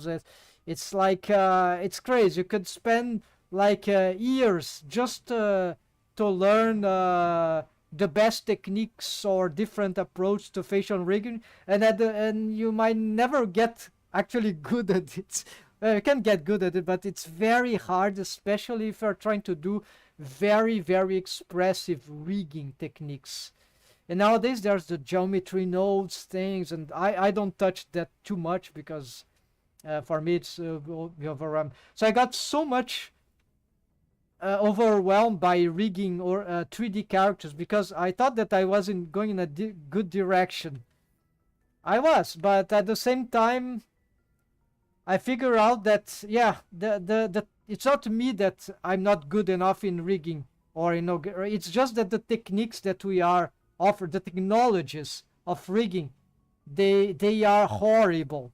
They are actually pretty, it's garbage. In Blender, some software, like I've heard Unity, how this called, another, which is a game engine, yeah, Unity, there's a control rig system that is more favorable for 3D animation than Blender. At the same time, it doesn't have some goods that Blender has in the keyframing up domain. So it's like we are in a shifting times, right? And it's certainly there will be in some years from now some revolution. It's an ongoing revolution in the traditional ways we are doing 3D animation, and Blender is following up, but it takes time. So unfortunately for me,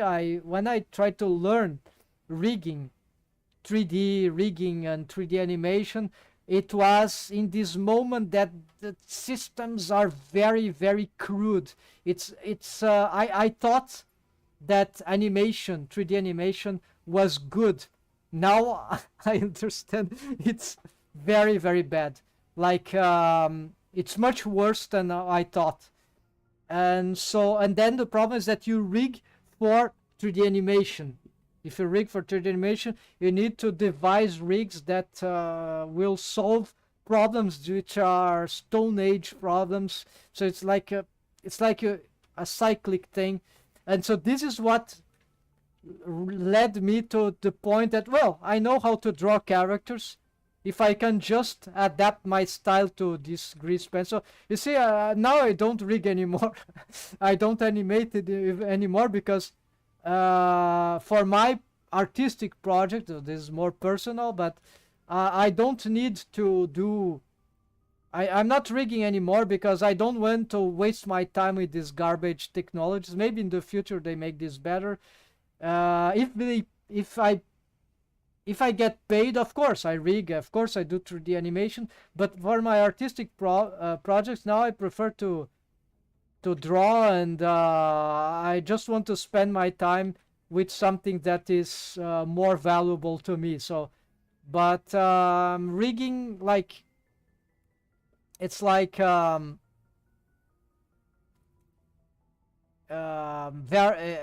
kind of rigs that an animation that I was interested in doing, it's in spite of all of the things that I've learned. Let's save here. Sorry about the breath, the rage, but that's what happened to me, right? It's not that I'm not good enough, but it's just that the things that I was trying to do are too ambitious. So one lesson that I would give you, it's not to fall into the rabbit hole. Try to do as simple as you can, right? Rig, if you have a style, like you see this low poly stuff, this was my last attempt in 3D for right, but here is so this is like try to get as simple as you can for learning rigging, because if you start to get advanced features, you'll inevitably fall in some sort of rabbit hole. Of course you can manage it, it's just right, but don't get trapped into the same problem for too long. If there's a problem in rigging, in organic rigging, in I don't know what if you see that you start to spend more than 1 week to solve a problem, then something is wrong. Like, oh no, try to find a solution that maybe is not perfect, but don't try to progress, right? Sorry, let's see what you said. I know def mechanism, this 3 bone collections, yes, is used to make rigs like deform mechanisms for IK and FK. Yes, depends on the approaches, but that makes sense. For regular rigify conventions, for example, is for stretch, org is for stretch, dump, tracked by tweak. Yeah, all this, there are different approaches for this, but that yeah, I think it's accurate. Properties used to switch between FK and IK in rig to manage bone. UI is to manage. Yeah, so for example, there's in this rig here, This is one like custom rig I have. Let's unsolo all. So let's get the pose options. No, it's not. This is the bone manager. Okay, so see all these collections here. So you can okay, so here custom properties. So here is some cool stuff that I'm using here for rig UI. So there is the, let's simplify this a little, just look for this, and maybe the pin joints. Yeah, so here we have a pin elbow. So now I can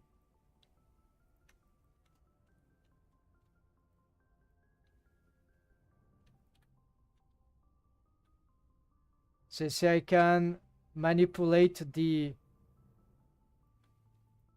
body. Yeah, the elbow is pinned from both the hand or even from the torso, right?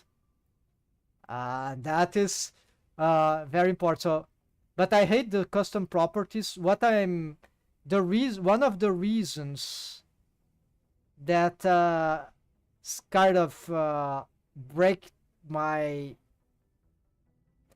like, not break my heart, but regarding rigging, 3D rigging and 3D animation in Blender, notably because I don't use other softwares, is that I've realized that there's something, a concept, it's ephemeral rigging.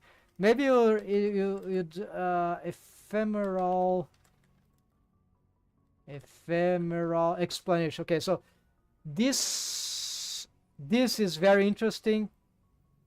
I'll just leave the link here so you can watch later if you want. So this guy is an animator and he's trying to explain here the problems of rigging and animation regarding why we need to make sometimes ultra complicated rigging things, whilst ephemeral rigging, if we could do a very good ephemeral rigging, this is what I try to do. This is what I always try to do with my custom rigs, but I didn't know. I was trying to do ephemeral rigging systems that were very spontaneous in Blender, but they were not without using switches like that. For some things we can prevent this, and for others we can't. We are forced to use some malicious solutions that are not very ephemeral. That so basically the idea is that we want the animator or even the poser, we want to have different behaviors on the rig without having to switch, toggle anything. We want everything, the rig, to be very handy, very spontaneous, very intuitive. And this is when I watch, I'm gonna be serious, I'm an animator since I was a kid. So I animated flip books, stick figures, like this one, right? Like this one, since I was 11 years old, right? So I have a long story with animation. When I watch those guys doing 3D animation, very few 3D animators that or animators that do 3D animation and that share content on YouTube, I'm gonna be fair, I've seen very few good animators that can relate with, that I can relate with in relation to, that I found. And this is because of the background, of course. The sensibility, which has a grounded on the personal background, right? So because of my I believe because of my very spontaneous way of doing this stuff, then when I started to learn 3D very late, right, rigging, Blender, 3D animation, then I was sort of biased to learn, to try to do stuff that would relate to my original experience. And this guy in that tutorial, that video that I've shared here, the guy that's talking of ephemeral rigging, I understand exactly what he talks about when he's looking for better, more intuitive, more natural, organic ways of doing rigging and 3D animation, because he has this same feeling, or not same feeling, but it has the equal notion that when you do animation, or you want something that is very spontaneous, like if you were drawing that this kind of flip book stuff. Of course, there are technological limitations, design limitations of the softwares, and this is what that guy is trying to counter with these new approaches to rigging and to 3D animation and all that. So Blender fellows, the development, they are aware of some features of Unreal Engine, for example, this control rig stuff, right? Because all this ephemeral stuff, they are aware of that already. Zebran, that guy, one that is part, at least it looks like he's aware. He posted in a topic, but apparently I'm not sure how, if they are really aware of what I'm aware of, which is this thing, right? So I hope they are as aware of everything as possible, but it might take years until they can bring stuff like that in Blender. However, in Blender we can do some degree of ephemeral rigging, like for example here you have this auto key option, right, which allows some this rig I've shared. This is the master puppeteering thing. So there are some things here which are very we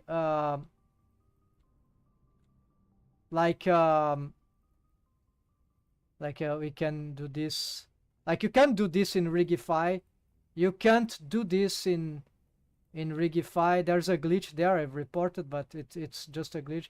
And anyways, there are a lot of things that I can't do here and that we can do with ephemeral rigging in some developments in the control rigging. I'm showing you an example of ephemeral rigging here in Blender. So with auto key option, you know,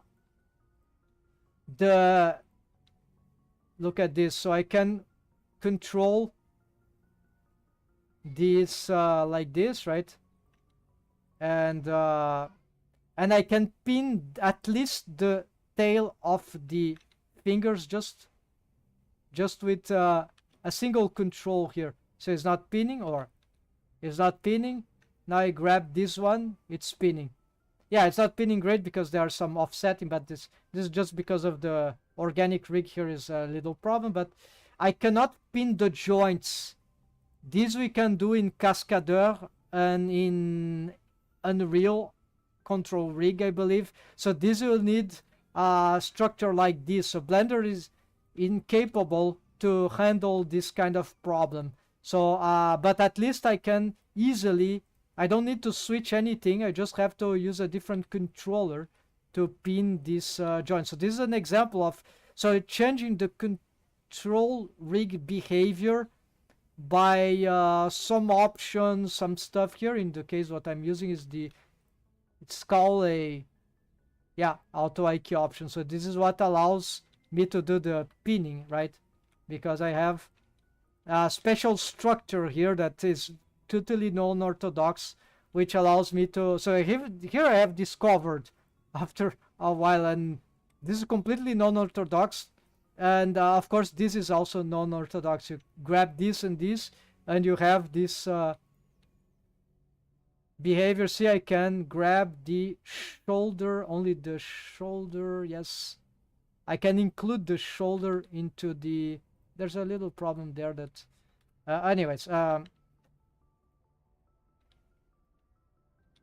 so yeah, so basically you don't need all that, right? You can totally do 3D animation, 3D rigging. You can make all that, learn all that. It's not too hard.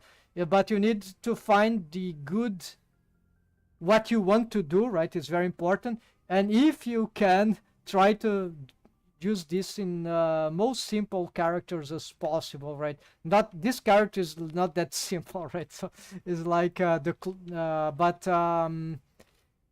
start small, right? With very simple, and then then as possible try to complexify, and that will help, because if you are able to be satisfied with a simple rig, right, then you can start to where is the crazy rig? That should be somewhere here. I have a rig here that is completely non-orthodox. This is a rig meant for ephemeral rigging, but I had to interrupt it. It's another problem, is the arcs of motion. So maybe if you want an insight in that, I will recommend you this. It's long, but you can watch as fast as you want. Somewhere, where is this? Is this video documentation? This one, yeah. I'll put the link here. I've explained what I explain a problem. Yeah, it's 1 hour if you're interested. So this is about something that took me years to figure out. It's something that relates the rigging with 3D animation. Is the problem of the interpolation F curves. So I was rigging and I wasn't fully aware about this thing, because no one explains this in the internet. For all the rigging tutorials that I've watched, no one explains this properly, and here I try to explain in relation to rigging how this problem works. And then if we don't know this, we might not be clearly understanding why we need to rig certain things in certain ways. For example, why you need a F key rig or an I key rig, but then it's more than that. What's more than that is that this is so complicated, but I try to decomplicate here. I found a custom rig solution to some things, and this rig also solves the same problem, of the arcs, to some extent, right? In a much simpler way than what I did this in this custom rig there. Even Rigify add-on, they can't solve this without F key I key switch. So this is a simultaneous I key F key rig strategy. So a method that custom rig that you don't need to make switches in order to do F key I key. Yeah, you can do simultaneous. For a long time, maybe for 1 year and a half or something like that, I thought I was doing actual simultaneous. I wasn't. I was doing something else. It was feasible, but it didn't require switch, but it's not complete. It was incomplete because I didn't know about this, the Neolithic age technology that I was using in Blender. I didn't know that it was so bad. I thought it was better, but I thought I was wrong. It's garbage. So it's not a problem of Blender. It's a problem of the technologies that. Yeah, welcome. So it took me years to learn to understand this. Of course, if I followed a regular course, a professional course, that's why if you can follow a professional course, it can be tedious for rigging and 3D animation in Blender, or maybe, yeah, it's a good idea. But well, at least I know. I didn't left without. I didn't left, but no, I'm doing other stuff. So, but the thing is that all these technologies, they are very behind schedule. It is not a Blender thing. And even I've heard from animators that were trying to use Unreal and even Cascadeur. They told me, one or another fellow, it's not that good. Don't be right. It's not because the control rig of Unreal or Cascadeur is all that. It's not because they had these features that they have the best features everywhere for 3D animation, because it's more complicated than that. So it's like there's not a perfect solution, right? It's an ongoing thing. But right now, Blender is getting, the Blender developers and the teams, right? They are getting aware that more aware that their techniques, the technology they are using, it's like it's old school. It's not good. And when I see the guys animating in lots of I won't mention which, but I see a lot of people trying to animate 3D or animating. Yeah, but I'm being ironical. They think they are animating 3D in that they come up with good results. But when you see their workflows, what? This is their workflow. It's garbage workflow. This is horrible. This is not. This is the limitations of the technologies, right? That they are, and the rigs they are using. It's not ephemeral rigging, so it's like they're wasting like a lot of time, right? I don't know even how they have patience and passion for this kind of animation. It just doesn't make sense to me. So that's hard talk here. So basically, yeah, they are being paid for that. That is the motivation, perhaps, because if it weren't for that, it's just pure garbage, right?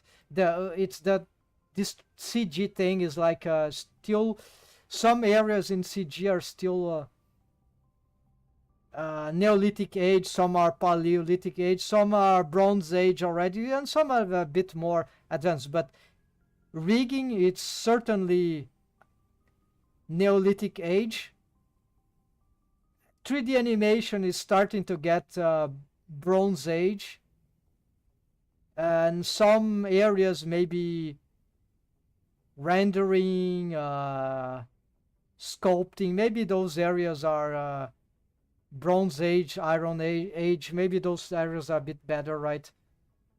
But unfortunately for rigging and animation, those are very, very what I'm trying to find, yeah, here. So I need to go back to my so this is why now artistically I don't want to hear about no, I'm joking. I don't want to be doing my characters in I want to, okay, bring new technologies, then maybe we talk, maybe I start really, or bring the money, then maybe I start to do these things, right? Because it's just it's too not worth it for me right now. But it took me a while to figure out, right? I was very, very stubborn, need to be said, right? So don't be stubborn, right? So you start to face really, really hard problems in rigging or even in 3D animation. Realize that it's not that it's not you that is not having. It's not just it's I'm not good enough. No. It's the technology. It's garbage. it's just that. It's not that the right. It's just like what it is. And yeah, there are some people that will defend the technology. It's just, but what they won't tell you is they'll bring this stupid narrative, like this arrogant narrative that oh no, this is the technology, this is exactly what it was meant for. Yeah, but it's because they don't know any better. It's like it's because it's the best they can do, right? The best they can offer, right? Or they didn't study enough, right? They didn't design, they are not better designers. They are not smart enough. They are not intelligent enough. They are not creative enough. There are not enough people in the field of maybe developing the technologies, or they are not aware of what they need to be aware in order to. They are not having the right conversations with the right people, with the with the artists, with the creators, in order to figure out this better ways to design the technology. So it's like I won't say it's anyone's fault, but you can't accept this kind of thing, right? It's just too much. You can't glamorize the technology, the technique, right? No, you must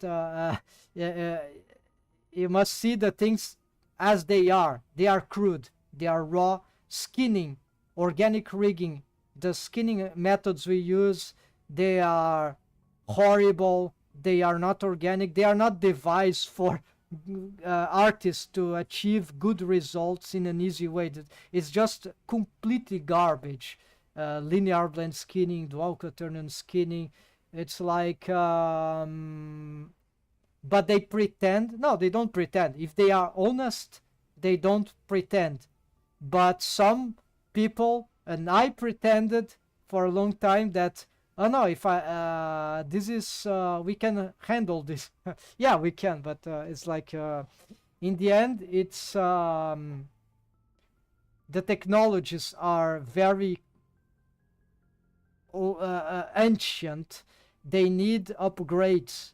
Otherwise, we'll be always, it's like struggling with the basics. And you don't want to be struggling with the tools, right, usually. When I mean the struggle, you don't want to be having to spend a lot of time to solve a simple deformed stuff to look good. You want to have something more spontaneous, and of course, this is the mystery that rest to be solved, right? And okay, so this is why I don't need to care about any of this for now, because in my artistic part now I'm doing drawing. I have other problems to figure out, and even for 3D animation, for 2D animation here, I don't have to struggle too much, because I'm gonna go for stepped animation, so I can use full stepped animation, so I don't need to care about interpolation problems. Maybe for the camera still, no, camera is still stepped. Okay, so I need to return to my list of problems here. I hope that was important. Sorry if it was very, it was, I don't mean to be depressive, but I want to say that all this is very complicated, and it would be good if we could have solutions that were less complicated, good solutions, elegant solutions, right? But turns out that I tried to find these solutions for all this time, all these years, and I just couldn't. I just couldn't find enough elegant solutions to all of that. But the good news is that, if we could call this good enough, there are software paid and free, open source. There is something going on, and it relates to this idea, this concept, I believe, of ephemeral rigging. So technologies are improving, but for rigging and animation in Blender, I would say it might take years still until we have the goods. But we can achieve great stuff with that. It's just me that I prefer to do something else for now. For money, of course, there's a said in my region that is like it's in Portuguese, Brazilian Portuguese, pagando bem perigo não tem. That means paying well, danger there isn't. So it says if pay well, then I get the job done, right? but it's not the case. I'm not working professionally with this rigging and 3D animation. I would like to, but I couldn't find the opportunities. I need apparently to learn other softwares will help Maya be more aligned with the industry standards and meet real people, right, in the industry. Being if you have some luck, right, and all that, right, look for the opportunities. Need to be in the field. It will be much better, right? So anyways, try making some courses, especially if you can meet people in those courses somehow. I'm curious because this grease pencil was not baked and still rotated with the camera, but it's just an illusion. Okay, so let's get the... Yeah, I think I need to stop the stream by now. I need to a break. I'll return later.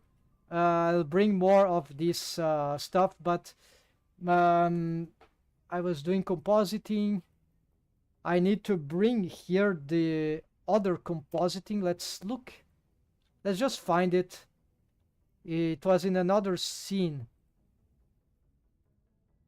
if I'm not wrong. It should be here. So I need to create an asset for it. Scenery, Dirty Lounge sequence. It probably is here. So here I have a compositor set up that is... let's look at the camera. Yes, I have a compositor set up here that is more advanced. It's probably not the one that is being used right now, but we're gonna see which result it will give us.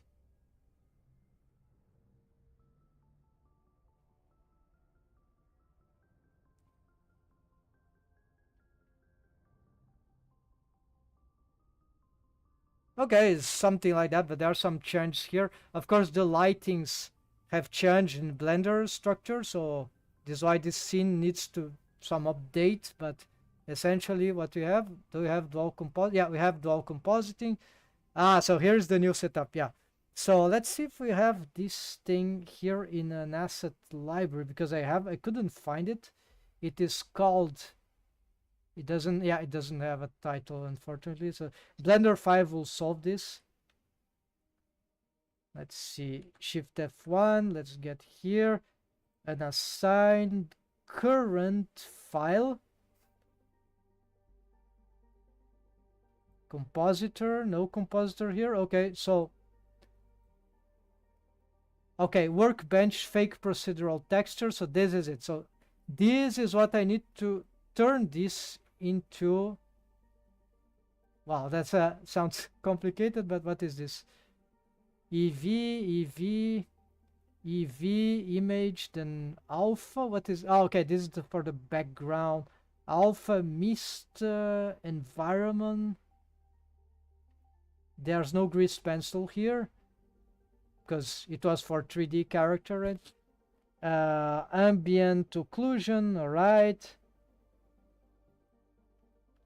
I was just using one render layer, this is why this can be made differently. This was rest unused. And a workbench, yeah. Okay. Workbench connects to...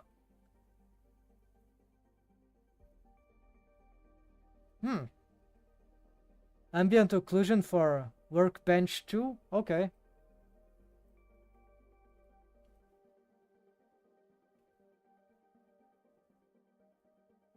Yeah, because there are a lot of switches here. Yeah, that is... so I want this, so I'll have to... Let's make a group this.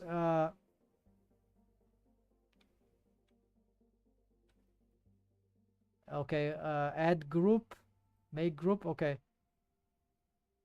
I think we need to exclude the... some stuff from here, right? So I'm gonna add everything here except for the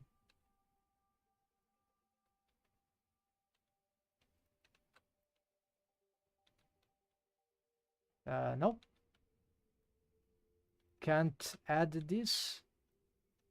Okay, let's try again.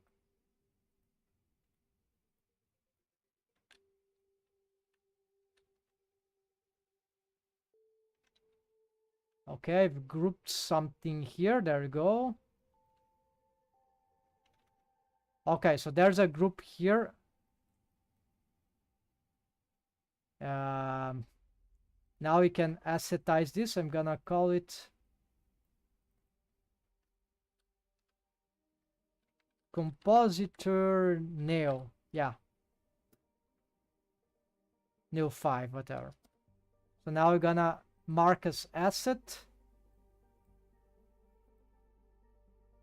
So the problem of doing this, of course, that we don't have these setups. We have to reconstruct it according to the other blend file in the scene. So this is why this is bad stuff. So let's get here this this one and bring it to here. There we go. Now we can save this.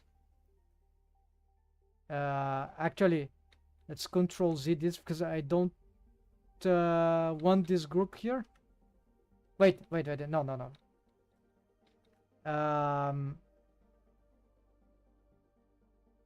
The group was assetized, but can I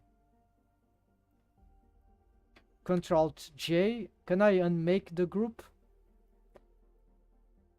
Yeah, it will cause some disruption, so another reason I don't like it, but yeah, it's still working, right? Let's see if it's still there.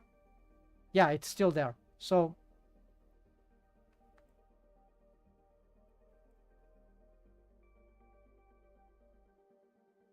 all right, save. Now I can go back to the new scene starships. It is super annoying. It's one task I had to do was this one. So at least we finished this one. So now I need to bring this group here. Group asset. What it is. So still can't. I think it's this one. Yeah, it's this one. And then we have to Control Alt G this. Right, there we go. So this is the structure that I need to implement. I can dump all that for now because no, not dump, like this is old. We probably don't care. So this, what is this? GP brightness. Okay, so this setup was for this.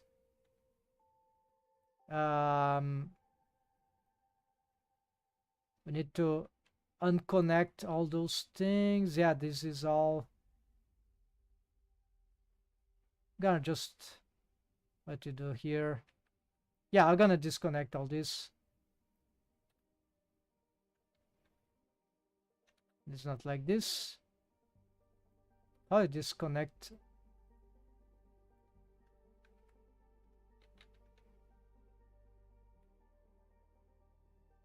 Okay, let's disconnect like this.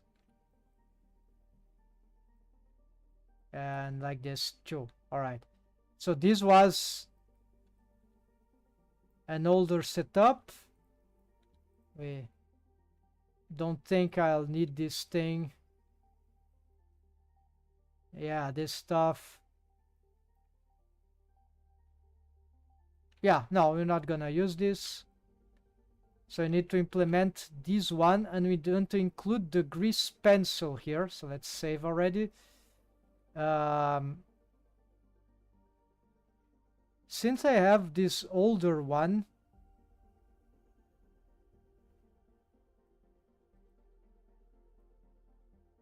dual compositing, clear asset, I don't want this one.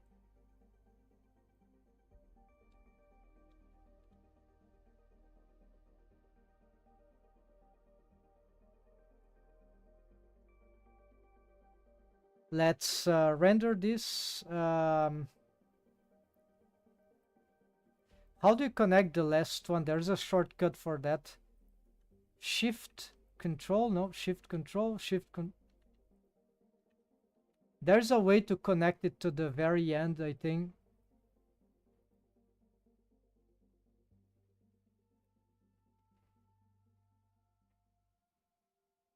Okay, let's just add the composite here.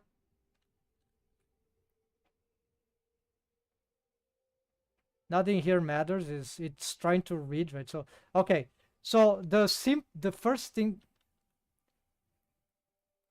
yeah, so now I have bring this here. Okay, we're gonna have to get some time to work on that, but essentially I need to get back to this. Let's mute this. I hope this will stop trying to render stuff right during rendering. I'm not sure that's the case. Now it keeps trying. I don't understand why Blender does that, right? But oh, maybe we need to hide here. Let's see. No, it's still trying to everything. So very bizarre, right? Anyways, we got okay. Let's keep it simple. 2D grease pencil, right?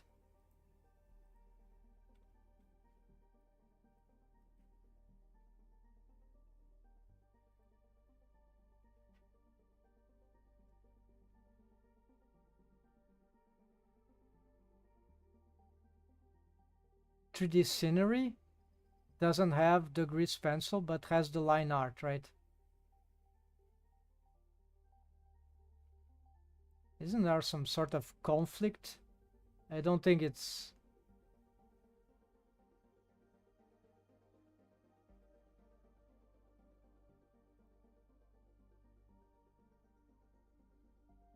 I don't think it has anything to do here. Okay.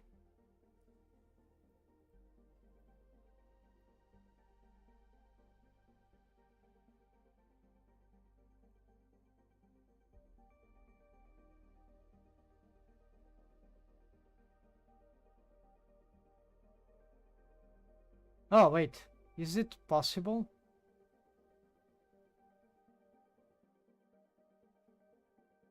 No.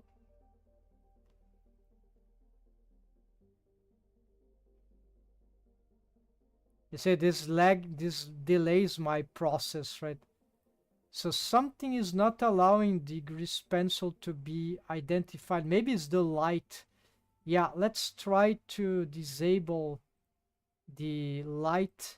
Maybe it's this hard light also. Yeah, could be that. So it's not this. I think it is this. I think now it might be the...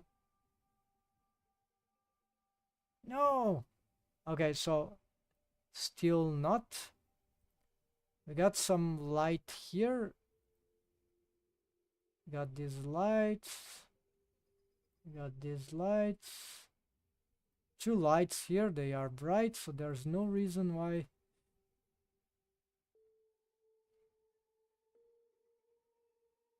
Grease pencil. What is this? It's just a render active scene.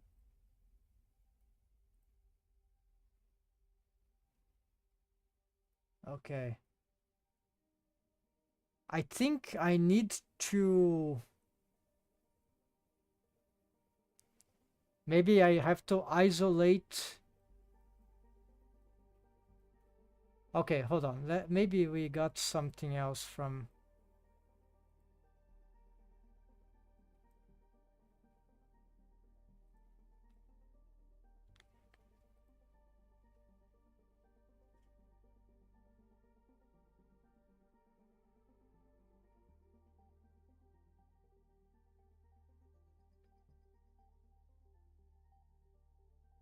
I'd like to change the orders here, but apparently we can't do this.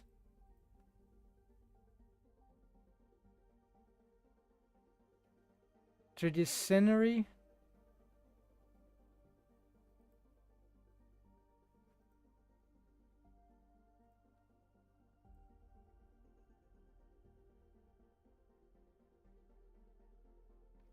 Two degrees pencil.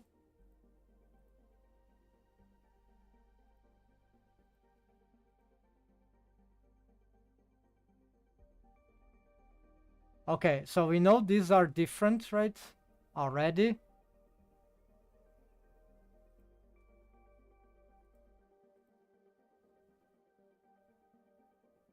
Oh, I need to validate this. Ah, there we go.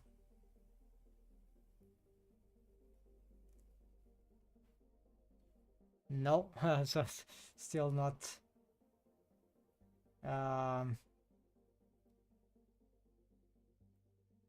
Don't think this is the case.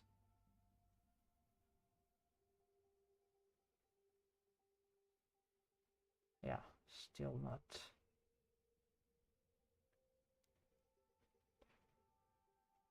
Okay, but why it is not... Okay, it's grease pencil.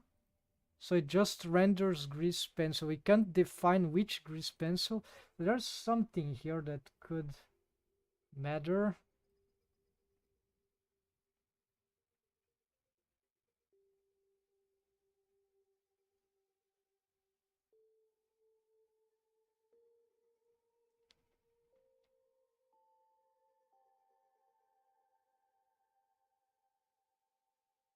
Let's try again. Something about here. Solid. Hold out. Remove the color from underneath the strawberry. Not sure if this will do anything.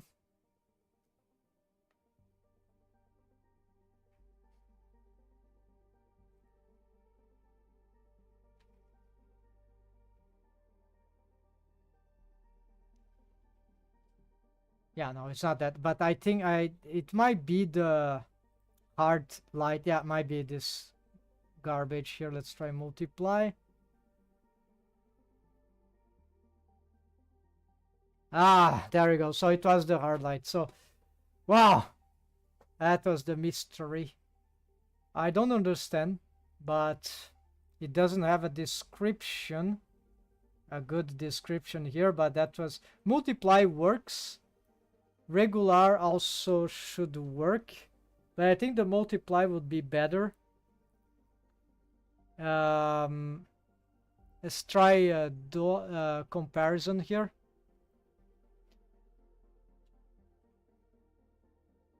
Slot 1 with multiply. Slot 2 with regular, right? So no, we want the multiply. All right, blend mode multiply. So this is very important. I have some things that I'll have to update here. All these are old notes, but we're gonna, from a previous iteration of this 2.5D integration, so I'm just gonna make something new here, which will be like the line art can be on, will only render, how do I explain? In grease pencil pass if its layer is set to multiply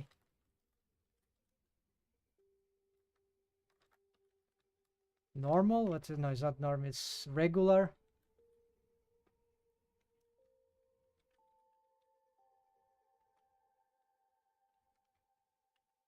Multiply hard light. Hard, says the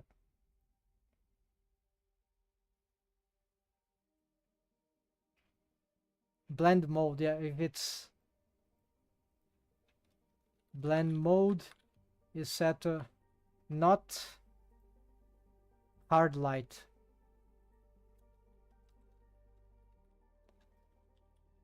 is absolutely fundamental. Then make sure there is light.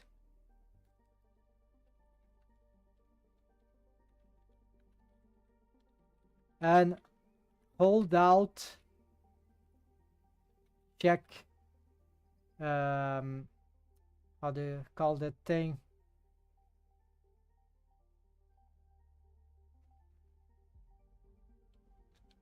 Exclude.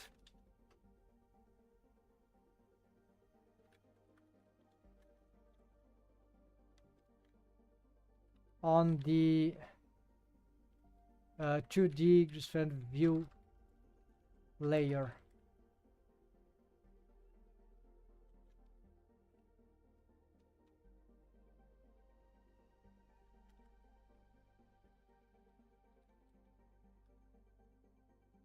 And outlines.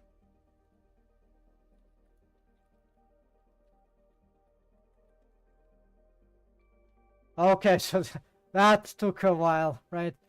This is a technique that absolutely needs some critical explanation, right? All right, so we got this one. Now, I think I can revalidate the light effect of this grease pencil. So this is be like this. Yeah, light available. And here, lights available. Yeah, it's working. So multiply and multiply. Why this one is multiply, I'm not sure, but we could.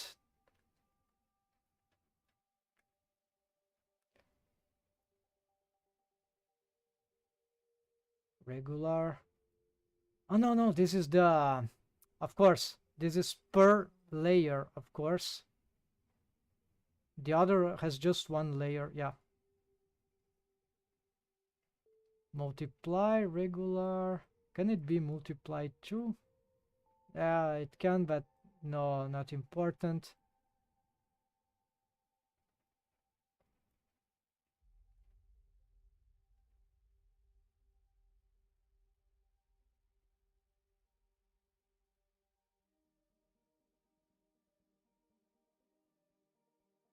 Regular, multiply.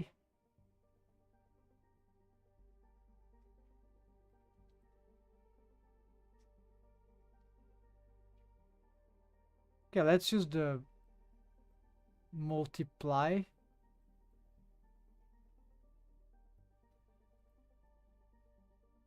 For the strokes, just as the other ones. Here, blend of the cell shading, the flat. We're gonna use a, yeah, here is probably just regular, and then the cell shading here we might determine what we can do with that. So hard light, could be hard light, but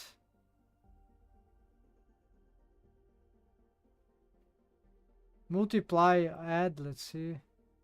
No, this is subtract.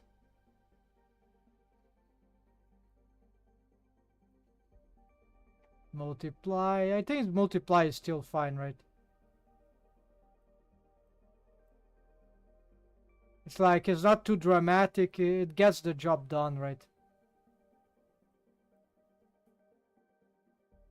This is a bit too dramatic. The other is... It's interesting, but I think we can control this later in compositing. It will be better, right? So here, it will depend on the... I'll maintain the opacity maximum here because it will depend on the gray tone that we use here for the... It's just one color attribute that is used for every single color that exists here, which is also color attribute. So we can... This is why it's done here everywhere. It's just harmonized everything. It's just a value change to the... Right. All right, so here we got this problem fixed, although I'm not satisfied with the length of the not the length,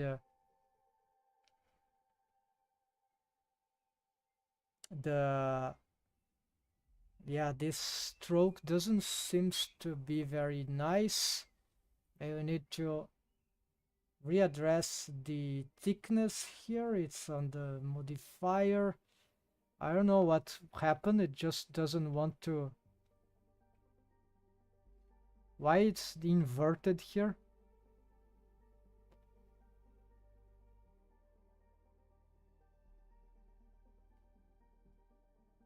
Amount of noise to. Oh no, this is noise. Is not what matters here.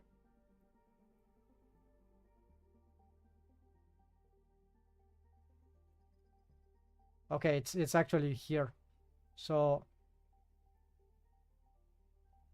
okay, so here we can we need to be careful still, but we can adjust, can keyframe this. Okay, then we could think differently here, but you know, this is very stylized, so it can, whatever thing will work usually.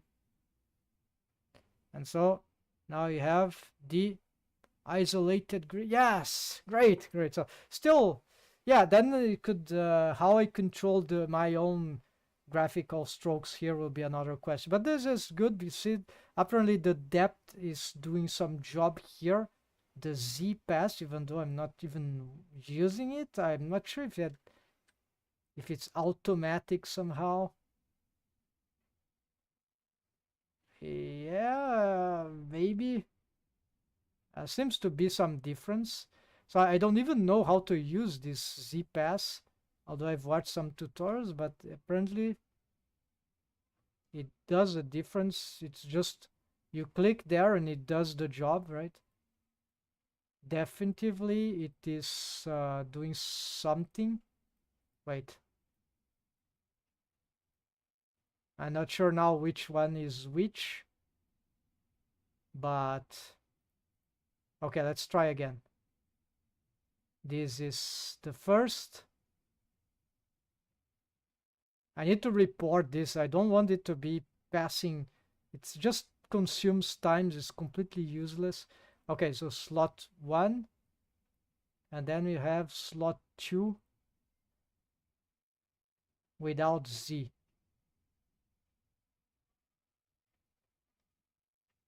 With Z, without Z. Yeah, so exactly. It's just, I didn't know that. So this sounds very important. Okay, so another finding, compositing. So you don't even need to connect response to that. So how do you connect this? Just the fact it's there, it's already doing the job.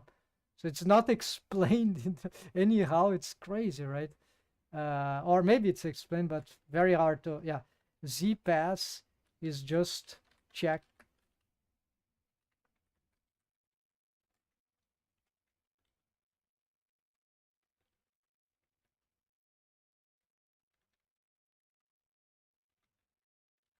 For the grease pencil pass in perspective, yeah. So you see this very basic stuff, right? Just can be very complicated to handle. Like this thing that is one of these that is not. You click here, but this one is just as this one. It doesn't convert. It doesn't reproduce in the other view layers, right? And then I would like to change the order here, but all right, let's do some. Let's do 3D, copy settings, 2D, copy settings, and we take a little risk here, but that's fine. So for a good cause, we're gonna delete this. I got this. This one we're gonna bring here. This one we're gonna bring here. And now I need to change in the compositor the, okay, so grease pencil, this one will be scenery, and this one is scenery. Maybe here we gotta have to, because I've made this change, let's reset this thing. So here, link copy, workbench, and here only thing that we need to do is to get here to workbench, and that's it.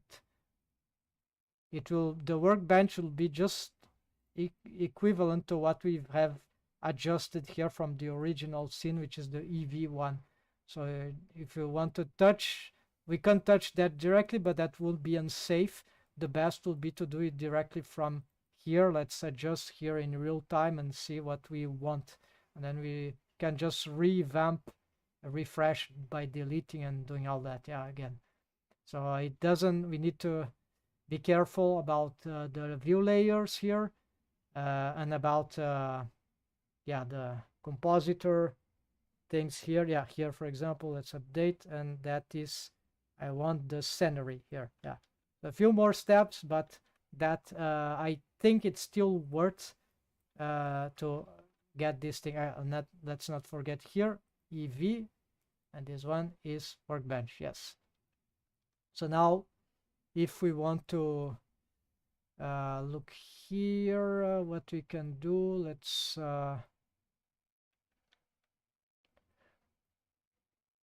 all right, so we solved some problems. Now we can do a lot of things with this grease pencil compositing here.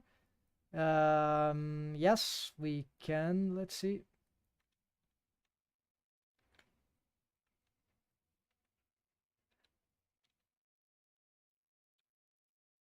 We need the alpha over, but we can use this exposure here. Let's Alt J this. Let's place it here. It's gonna be fun, right? We can do overexposure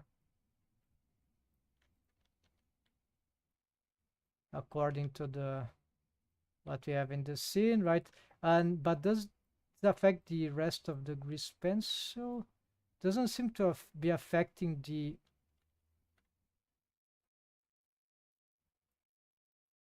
yeah. So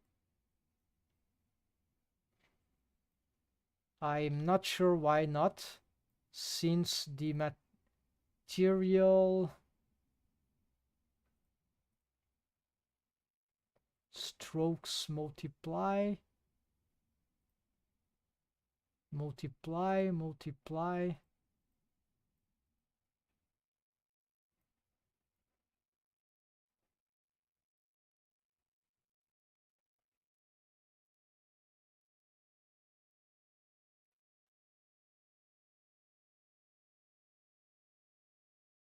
Okay, let's try this.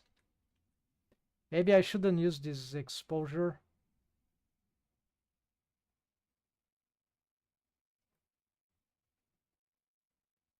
Ah, now we got, okay, so we need to use this in order to have this effect. All right.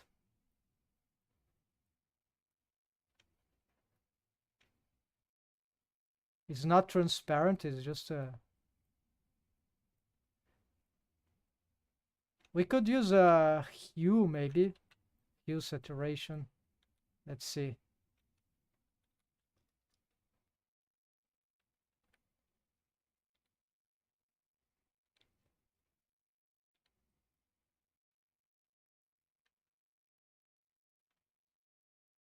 I think it's not, no, it's not this.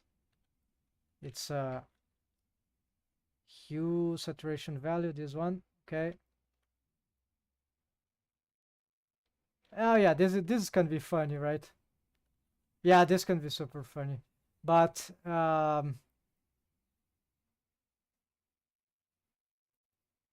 saturation.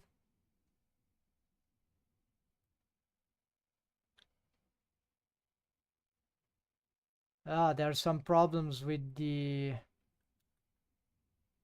yeah, I don't know what happened there. Some I see what's going on. Is that we have some this stuff is getting wrong. Yeah, we can't, need to be careful what's happening here. I don't know. I'll have to look at this. Yeah, before I touch this. It's not terrible. Maybe this is actually beneficial, but it's a bit chaotic, so it's not that. Yeah, so like instead of the exposure, we could. No, it's not enough. So probably need a little exposure here.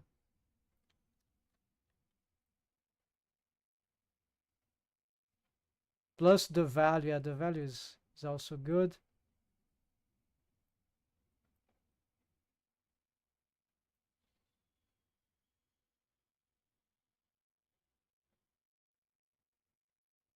Yeah, so with the hue saturation, we see the problems, right? So what we need to do is that we need to look at the here and try to see what could solve the actual.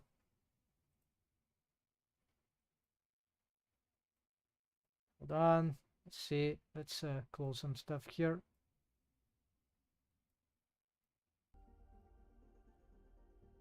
All right. So here we got this regular, I think.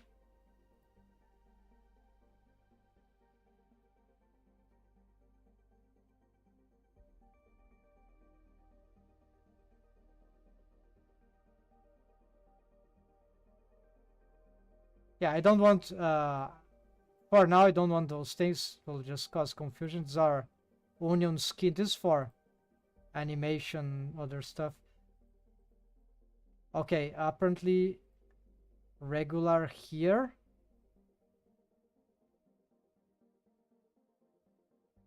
And the problem is, if I get the regular here, it will cause some problems.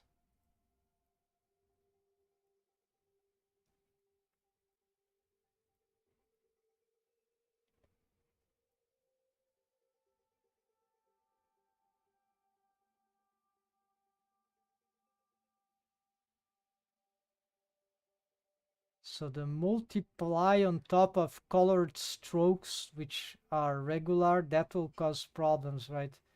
So this is regular.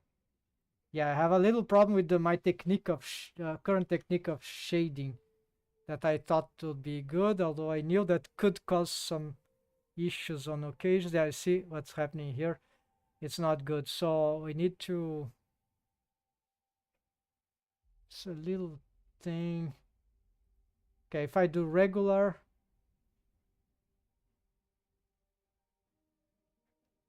Yeah, it's not solved. So probably.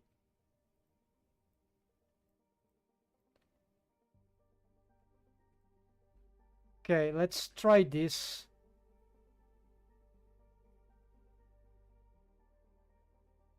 Worse. Okay, so I'm not sure what is the. Maybe this. Oh, yeah, of course. We place this on. No, still not good. Okay, so. But yeah, strokes on top. Multiply. This.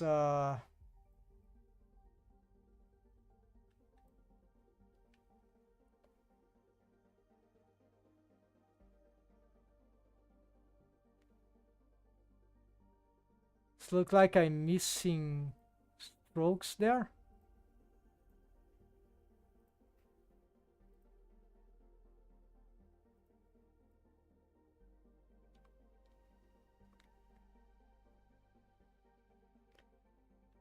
Oh yeah, there's just a gap there. It was not anything of that kind, so to fill this gap, this is just a.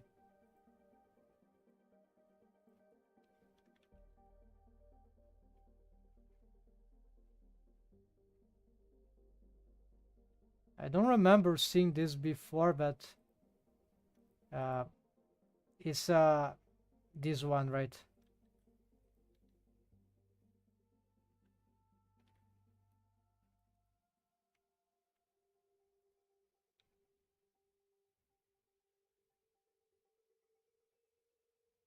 Yeah, this is the kind of thing that we don't want to be changing right all the time. So it's just checking here. That could help. Proportional editing. Yeah, so what is this?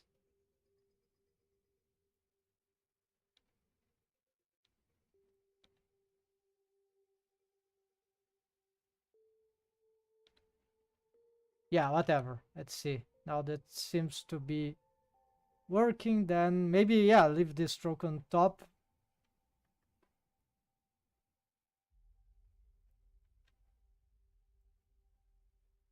Yeah, we can see some gaps there, so I need to be careful. Yeah, good idea to look at this from here, right? Or I could just fill an entire thing first with a base color and then... Okay, now there's no problem there. That's fine. There's another trick here that is cool with the grease pencil, which is the...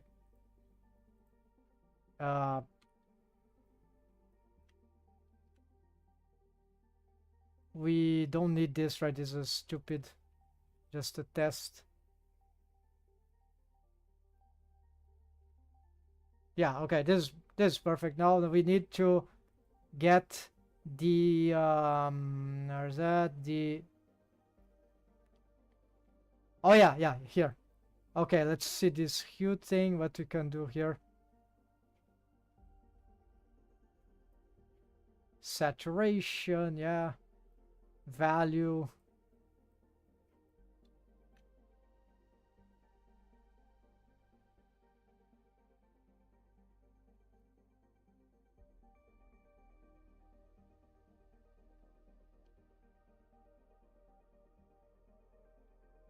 All right. So this is to be connected with anything else, but oh yeah, now let's see. I want to see if the changes are happening on the strokes. Yeah, we see there, but it's not very clear. It is changing here, it's clear, but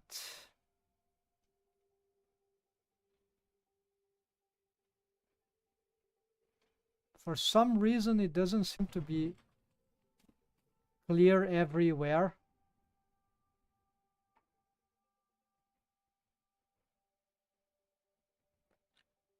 Yeah, some strokes are resistant to the changes. Maybe it's because they are because of their material. They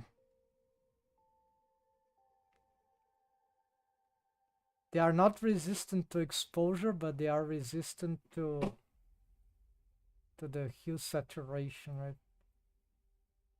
Yeah, so maybe I need to stroke this with color attribute.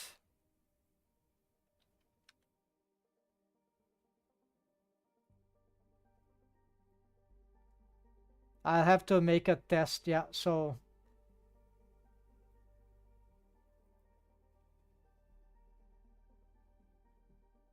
or maybe it's because of this...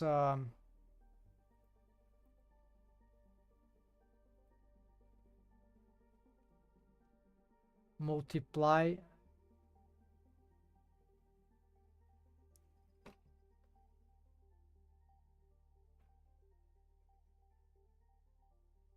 All right, okay. So the multiply was the problem. Yeah, regular strokes regular. All right.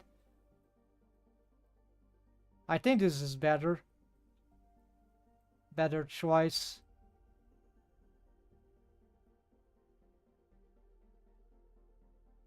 But they are just not multiplying with the... yeah, they're not mixing with the color of the strokes, which is a little... and we don't see real time here, so this is annoying. Um,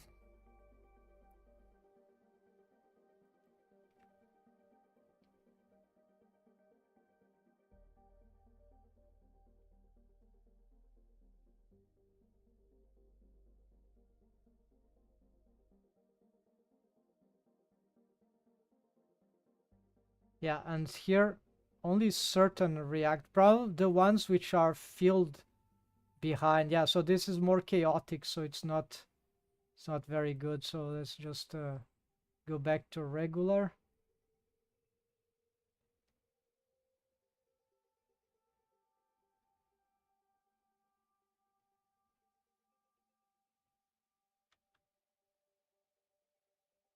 This exposure, of course, is ridiculous.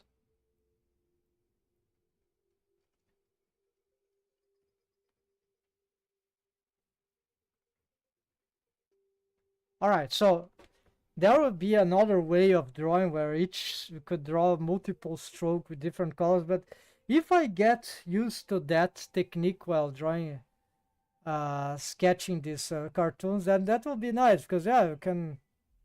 It's feasible, but the result would be very beautiful, I think, in the cartoonistic approach. But it would lock my workflow in drawing this stuff too much, because change each time you need to swap the material. Yeah, it's not optimal, but I need to test, right? Maybe it's cool. Maybe the results will be it will be worth it.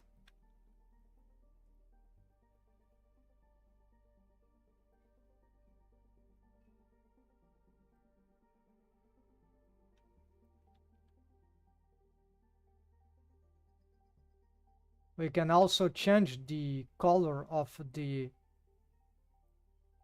right this stroke here. So currently it's something like that, but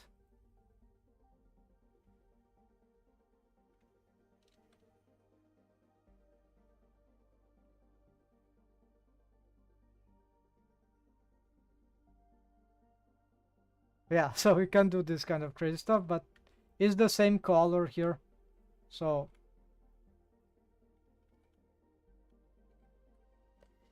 imagine it. So it's the good thing about this cartoony approach is that every stroke is very controllable according to the piece of object that is being drawn or element, right?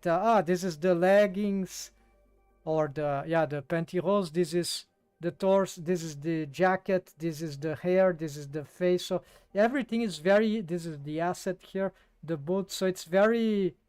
So you can very much control what is what. This is not so simple in other kinds of more complex drawings. So this will be a facilitating aspect of drawing cartoon that I didn't have access so much access before. Now I have directly this possibility. So this will be very interesting to see if I can. Probably I can, right? It's just I need to sketch a bit more. So I'm just gonna make like a try sketching, yeah, drawing, not cartoony with multiple materials for each uh, costume body element. Yeah, so that or color attribute like a palette.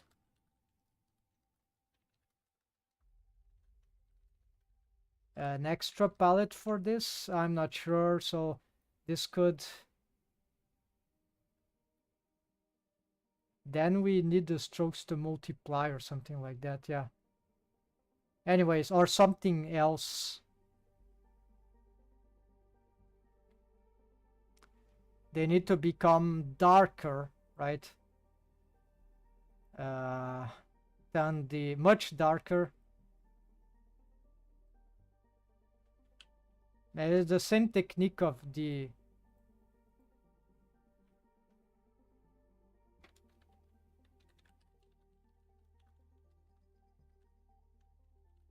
so maybe was the blend mode hard light. That would cause problem, but not the kind of problem that I was having. Need to check. All right, anyways, we got here to these other problems set. Now that we have the disorganized, yeah, next step will be to try to reintegrate. Okay, this doesn't matter here. Alpha over does matter.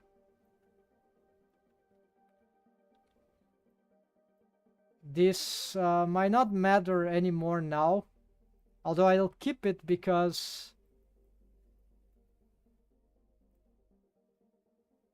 okay, so you need to bring the grease pencil to be composited with the EV. So that means that here we're gonna make some extra passes here that I think we need alpha pass, yeah, maybe. Ambient occlusion at least, yeah.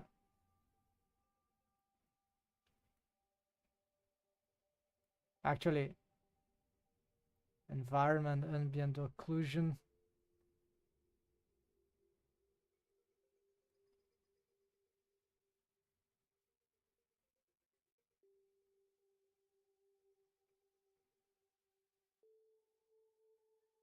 Oh yeah, this is per layer, right?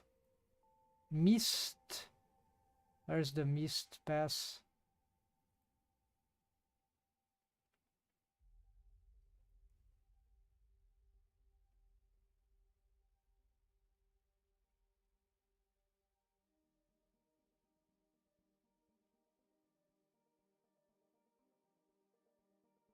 What is a color pass? I don't know. Anyways, we want this here.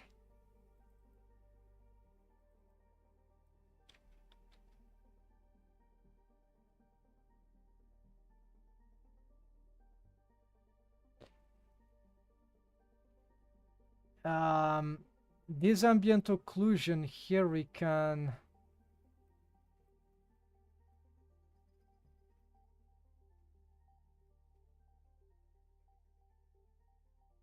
yeah, this is huge. So that's yeah,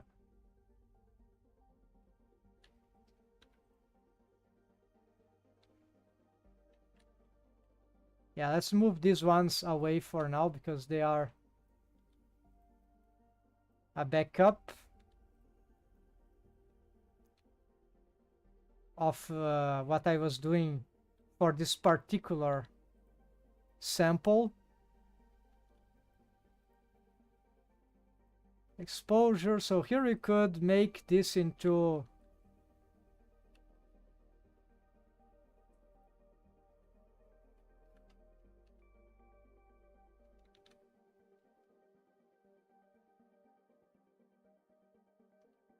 Shift P, right? So they're gonna call this grease pencil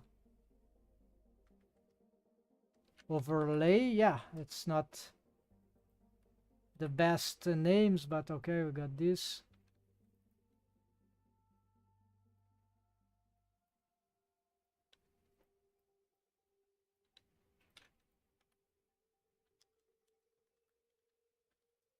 Let's give a color for this.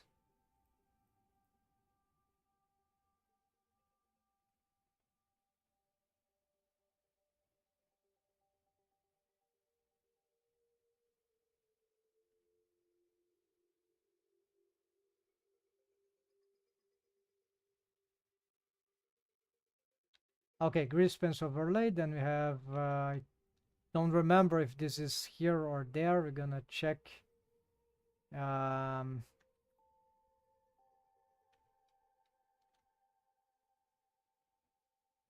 think it's the opposite. Never understand this. The base.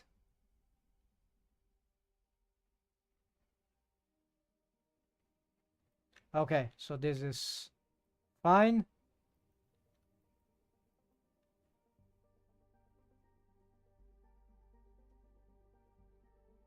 it's okay if we do something like this, because we're gonna recompose the all this thing now is the EV, and we gonna bring the grease pencil already composited. We don't want anything special on the... there's one thing missing.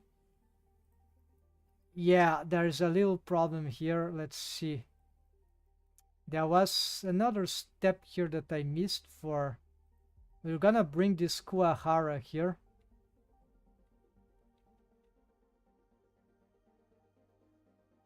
Just here, so...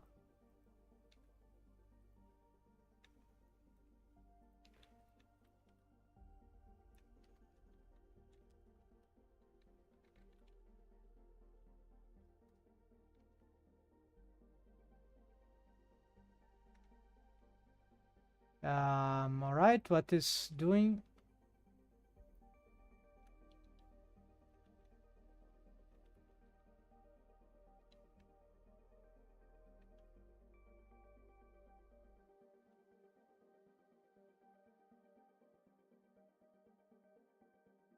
Yeah, it's very subtle, but it's like a cartoonization of the thing. Okay, before we get the grease pencil, right? We can exaggerate this a little. That should be...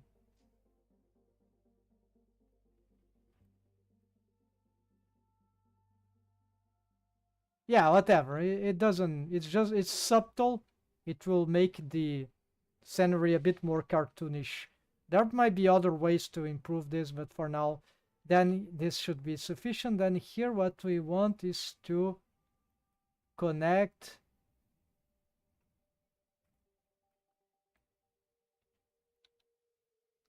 So in principle, what is this one?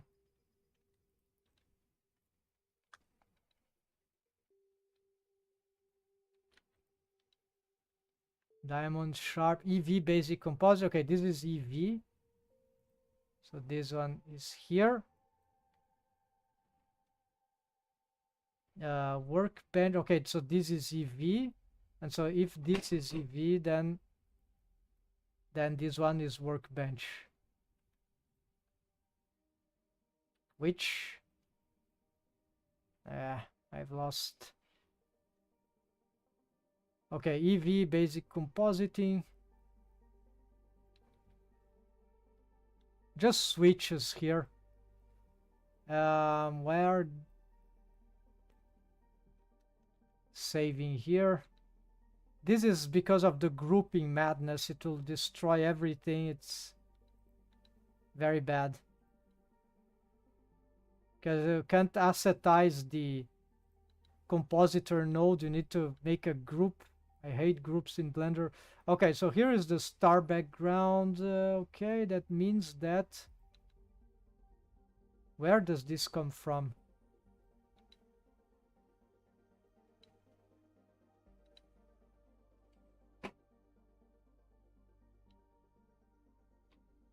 Okay, this is an overlay for the stars, all right?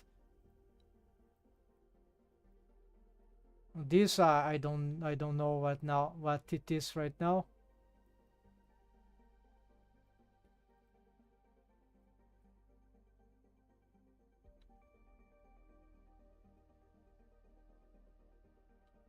What is this alpha thing? I think this environment, this is unnecessary. I think there's a much easier way to do this. So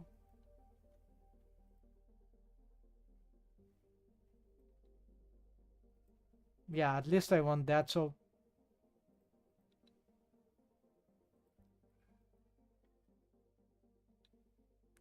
mist, right? Okay, we could stop here. This is an alternative composite. Maybe simplest composite. We could use this. So we have... Okay, so this is probably EV.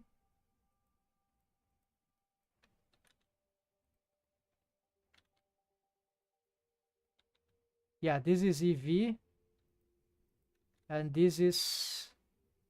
No, this is EV, all right?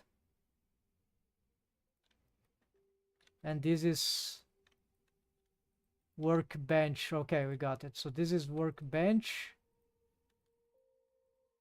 here.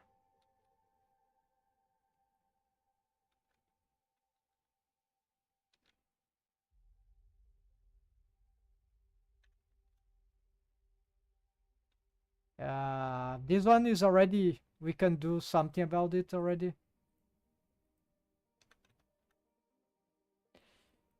Here is, yeah, those are things, the environment stuff, I guess.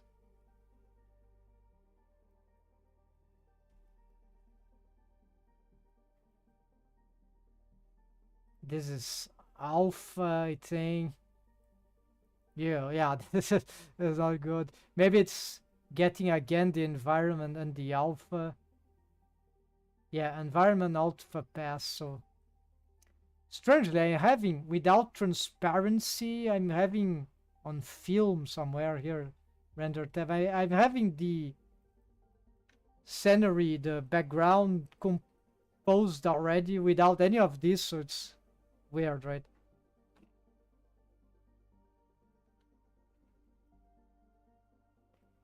Okay, but I want this one to be organized.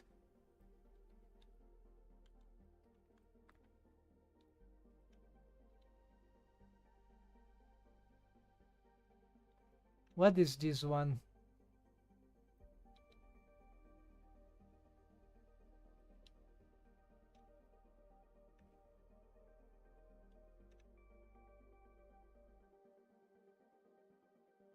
Yeah, this one, I don't know what it is. This one is alpha and environment, but I'm unsure. And these ones are alpha. Oh, yeah, okay. So this is also alpha pass. So why it's not going there? I don't know. And here we have something for workbench, right?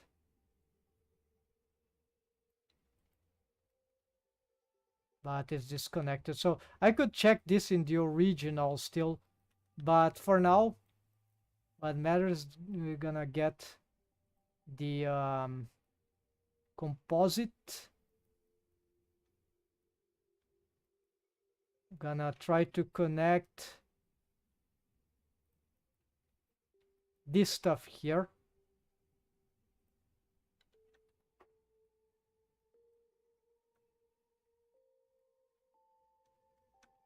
Which already are mixing between some sort of mixing and remixing of. There are some switches here of the EVN workbench, right? So in some ways this will do some job, right? So we can get here the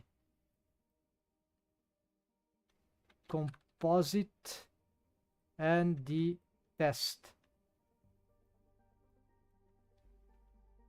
Okay, we have some terrible results, but we need to see one by one. Okay, this is the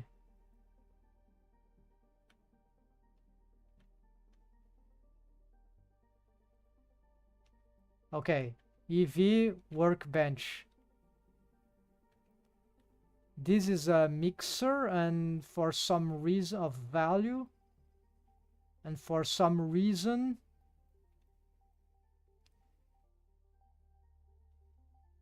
it's disrupting the grease pencil.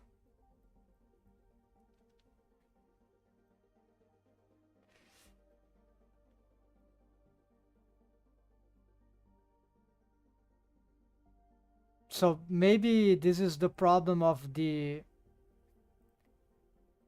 strokes, no? Or maybe I need to re-render here.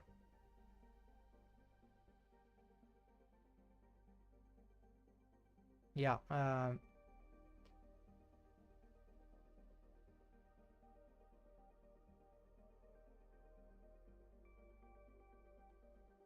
The value is not working here.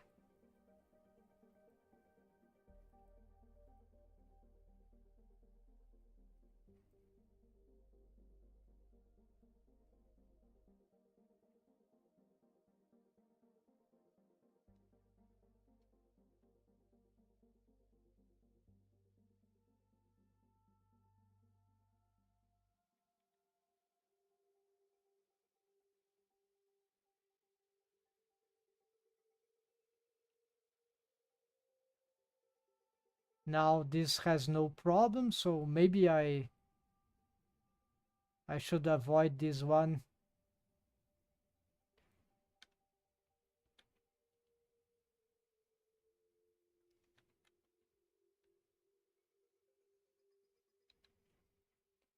Let me see, what is this switch doing?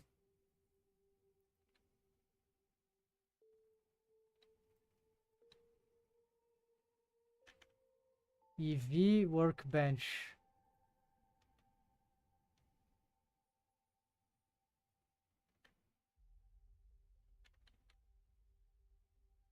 Switch the second and the first. The first is only EV, right?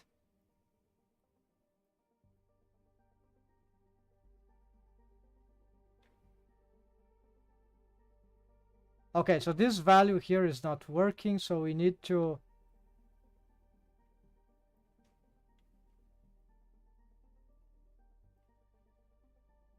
mix won't work as well.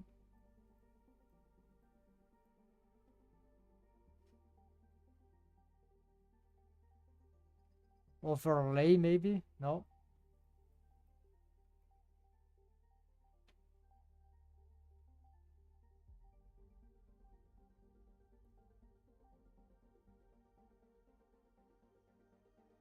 Okay, maybe I dump this thing entirely.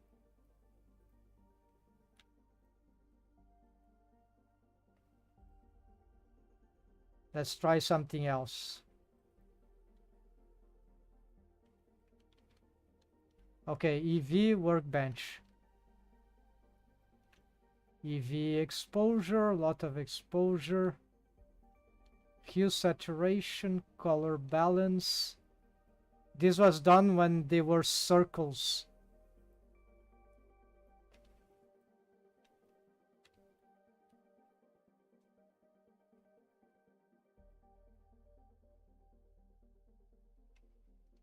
Yeah, not very interesting in this setup, right?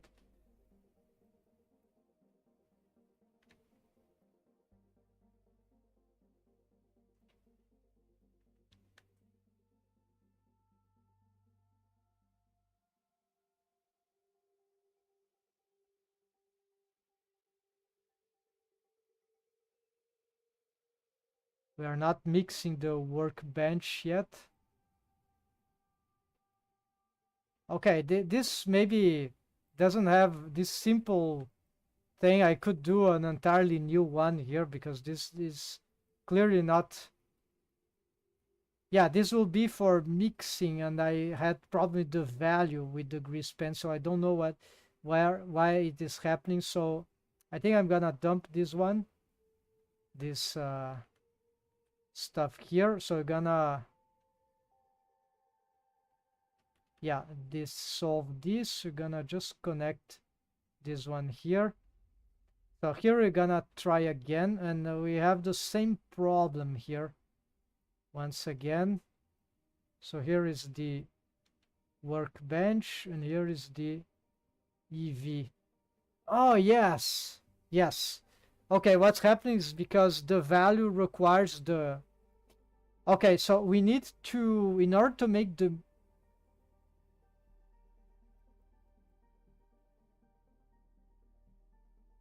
Okay, I see what's happening. I cannot remix. It's simple. I cannot remix if I don't bring the workbench already with the grease pencil. So it's like I need to compose the grease pencil already with here. So like a overlay, alpha over. No, it's not this. Well, yeah, it's alpha over. So I need to get this one on top here. So you get the... Well, maybe I need to render this.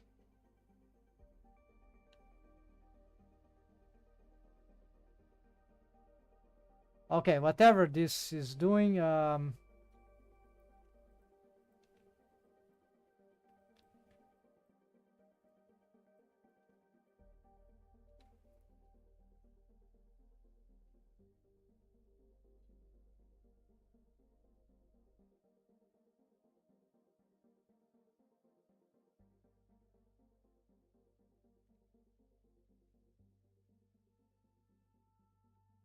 Okay, so this is the scenery, this is the grease pencil, but from workbench, right? So it doesn't really matter from where, but at least it is there.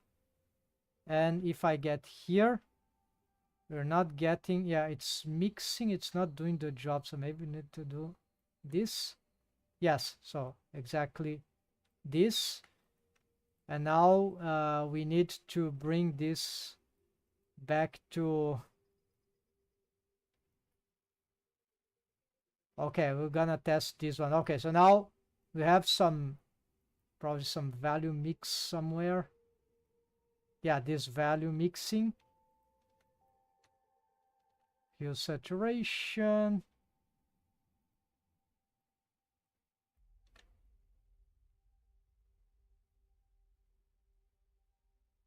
Okay, then we have this just for the workbench. Gamma for the workbench. Then we have here the mixing, and now it is working. Yeah, okay, so now we start to have something that makes sense. Yeah.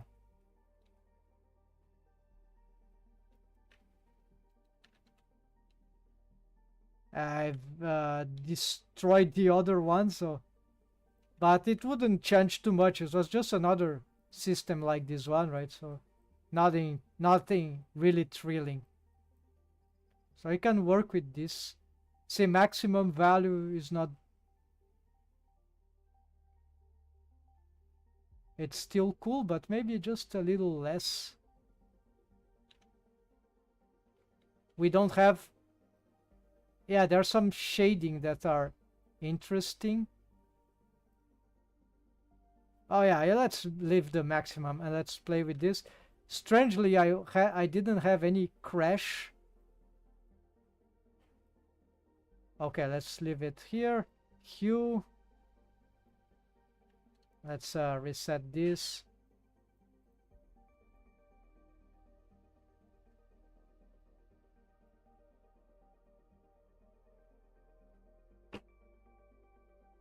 Okay, there are just, oh, when I hold shift, we had a crash. Interesting. So I'm getting close to bug report this.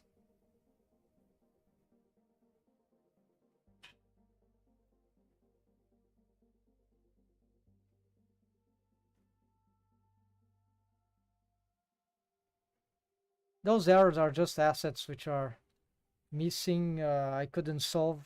Eventually I find a way, but not important. So here we got this kind of thing. Let's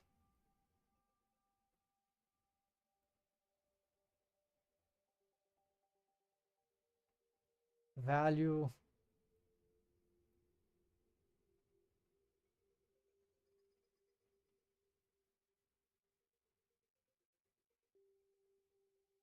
Yeah, whatever works here, it's not super important. And now strangely that this lift has nothing, there's nothing good here that haven't played with anything too important here. No, they're just very bright colors.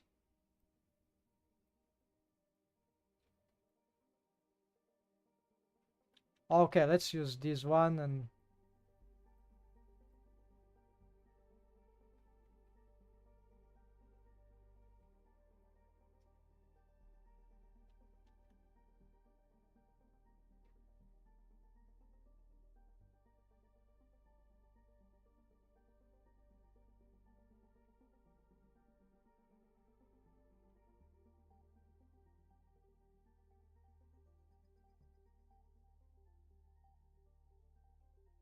okay, now value here. Okay, we already know we want that. This will remix with soft light within this other stuff here, which is the ambient occlusion, but I don't see anything here. Maybe we need to connect, yeah. So this is ambient occlusion. Now there are two things here. I don't know which is which.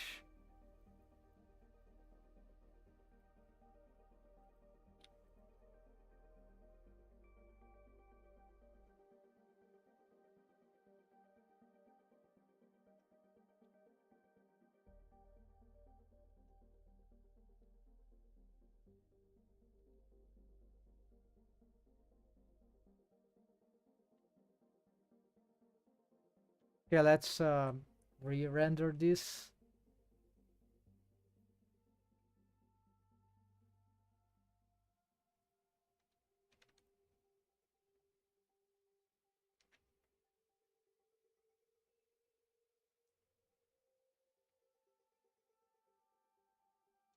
Alpha, but there's no alpha here, and ambient occlusion is there. All right.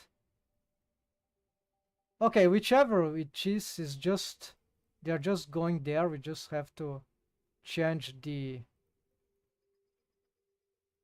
order, right? So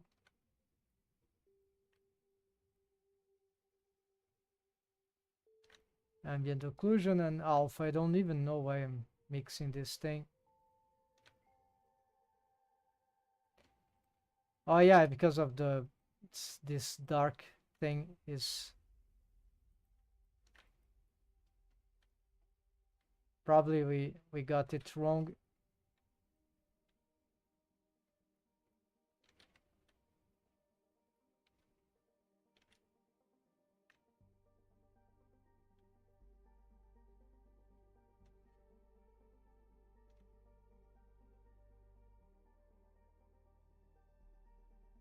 No,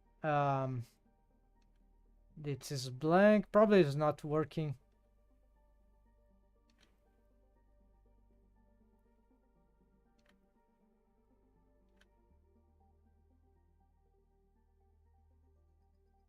Yeah, this sounds too weird. It sounds just I don't remember these problems here, so for a simplified solution, this just don't seem very good. So I'm gonna delete all those things. And we're gonna just bring the ambient occlusion.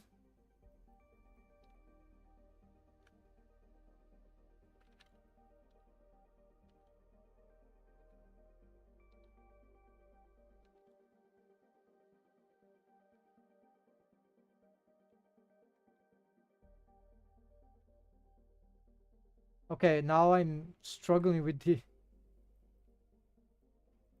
connection here.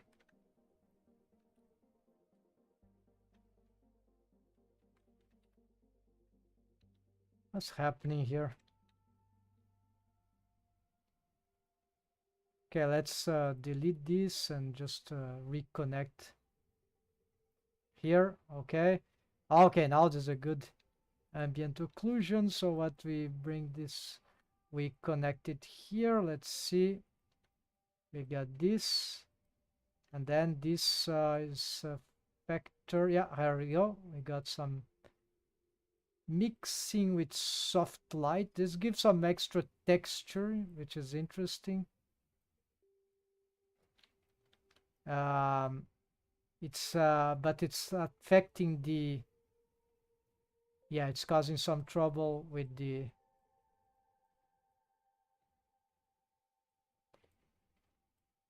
so probably this ambient occlusion, it needs to be integrated with the,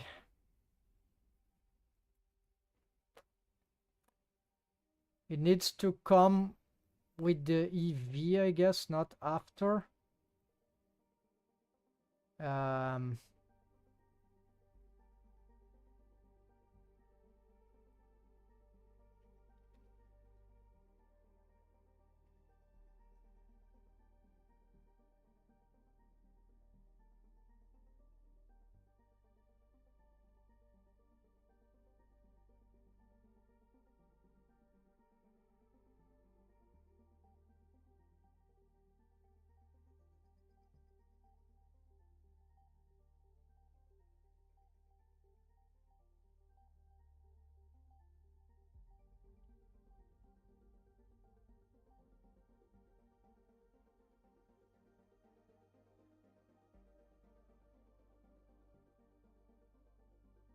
Okay, this composition here that is not working, this setup, because now I have to handle the grease pencil integration. So simplest composite's not any simple anymore here. So we can, yeah, probably gonna dissolve this, delete this. I'm gonna try to bring this one to arrive. Ambient occlusion doesn't happen with workbench, so it needs to be maybe implemented in here as some sort of integration with the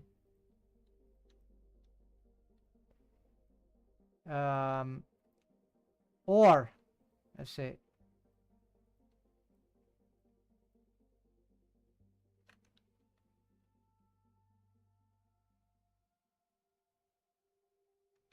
okay, I see. Alt J, let's bring this actually to here. Yeah, we need to bring this, why not? Let's get it into the Kuahara. Yeah, so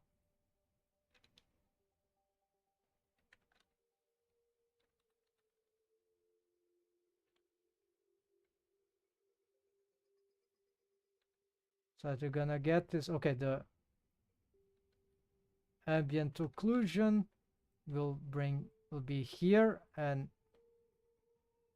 there's another thing of ambient occlusion. This is again one of those strange thing that I leave it there because maybe it still serve a purpose. Well, I have a revision where this system works, so I'm just gonna, yeah, here it's just confused, so I'm gonna delete this stuff.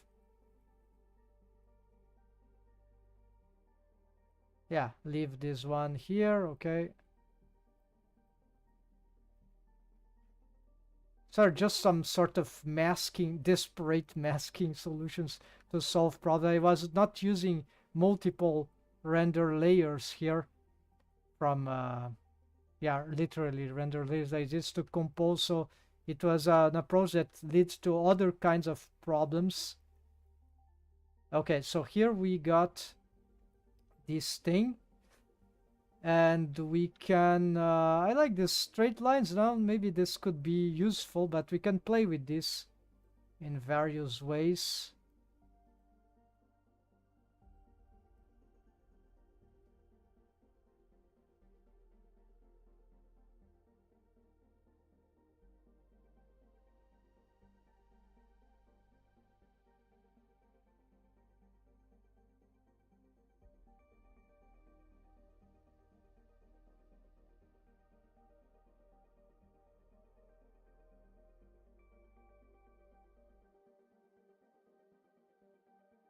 Okay, so this is just for EV.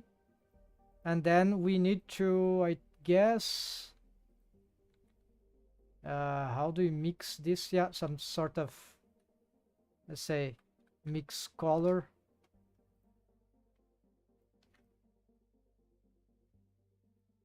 Mix the base.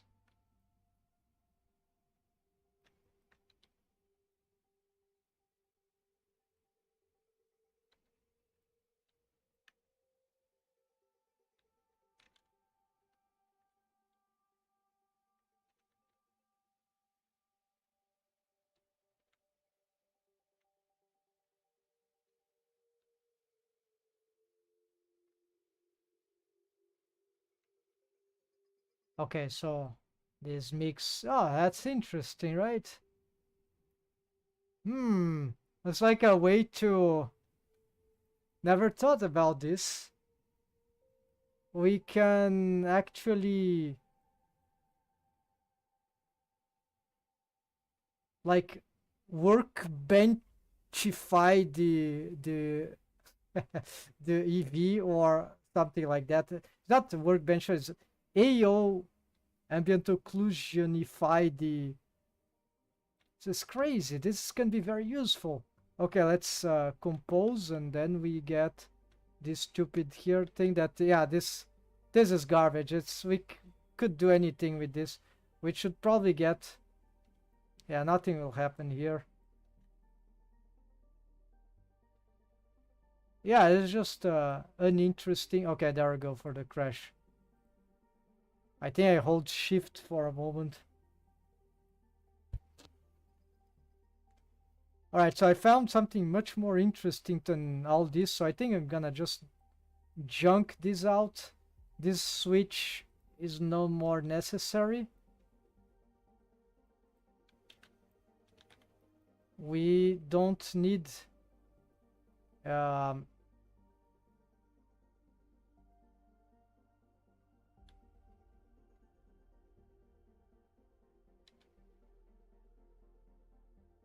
this is a workbench thing.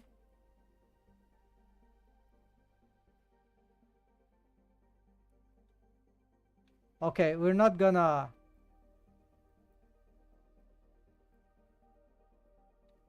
handle these final filters here.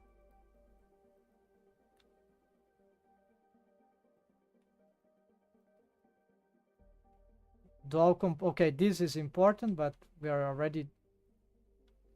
Okay, this is what I need. Workbench basic compositing. Alpha for workbench. Okay, fake. Okay, this is the...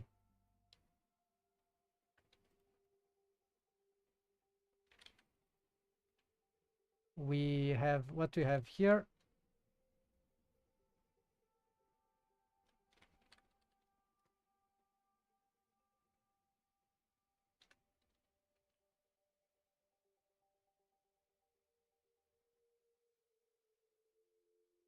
Okay, so you see this effect is very thrilling, although very crude right now, but I think we could do a lot just with this.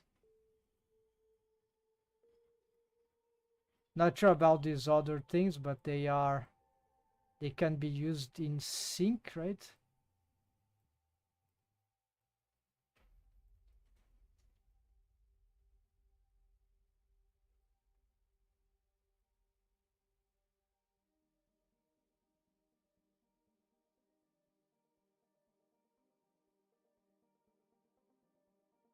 Okay, anyway, so we're using a mix which is very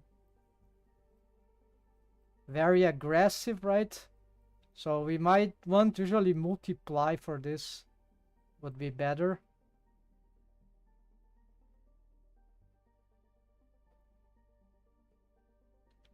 But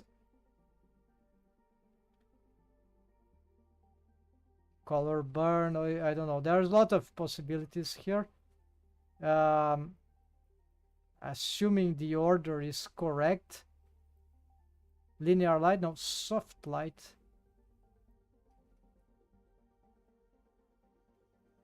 Overlay, no.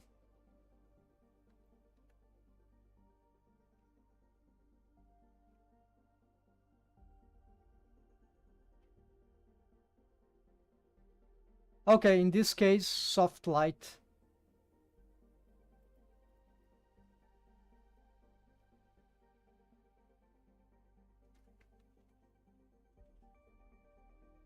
Let's just say multiply, no.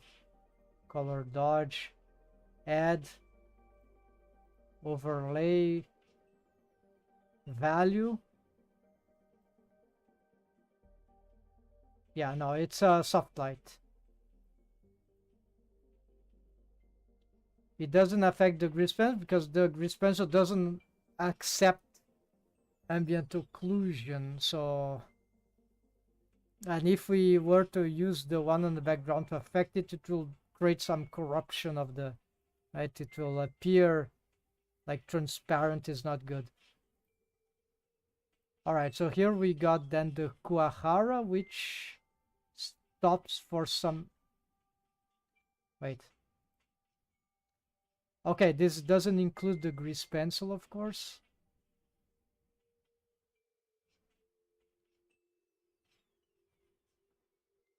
What if we get a grease pencil with ambient occlusion? Don't know. 50 Doesn't make sense to me, but let's see what happens.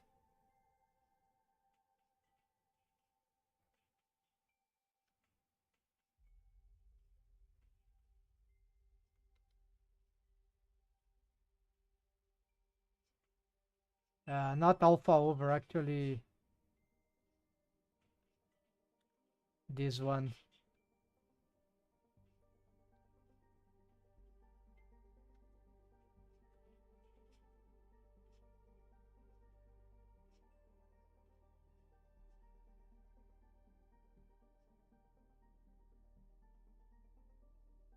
Yeah, like nothing. They don't really mix properly.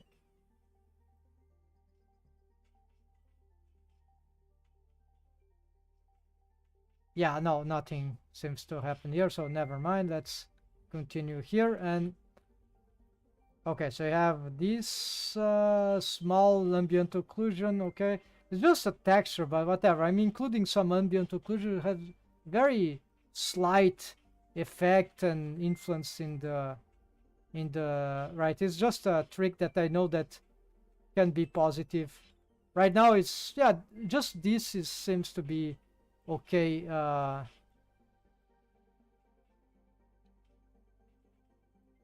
So but I'm not making the mix yet of the grease pencil, right? So now is where we need this thing here. We're gonna hold out here. Let's connect it here. Okay, so now we start to get something. What is this one? Diamond sharp. Do we need this diamond sharp right here at this point? No, we don't need this thing now. So here we got some okay, fake procedural, all right. Alpha, okay, this stuff is unclear why I'll be doing this. Some sort of implementing ambient occlusion to a workbench, but it sounds like redundant. So here we're gonna get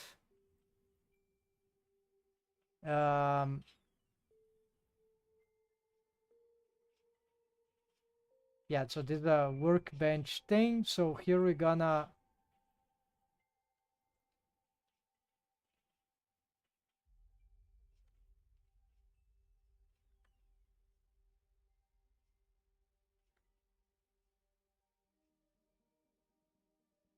all right, so here we have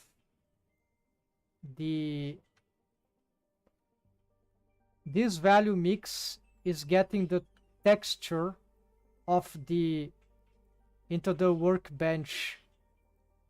It's a fake procedural texture into workbench. And there's an exposure here that we can play with, but it looks good at this point, so maybe don't even need this.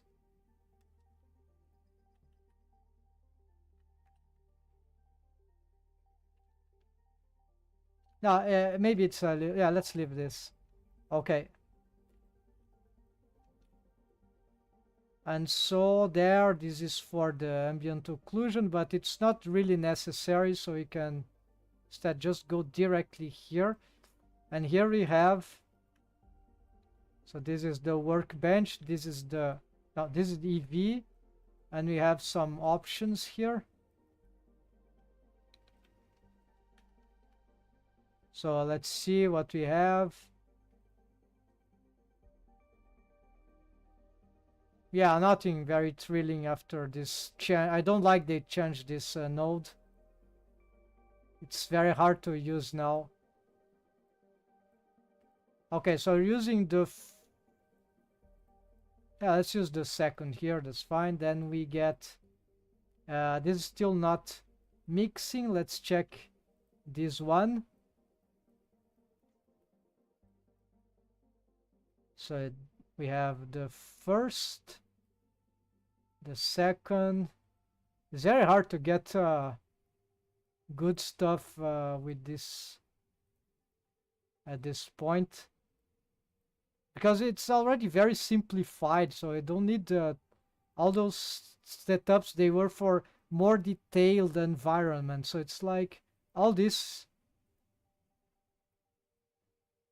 we don't need any. We did other approach here, so it's like all this is exaggerated, right? We would need just maybe let's pick just the best here.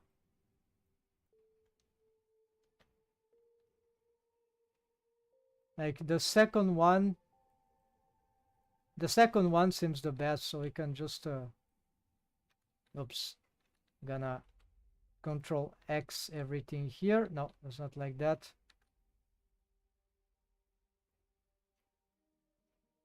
Just this, and here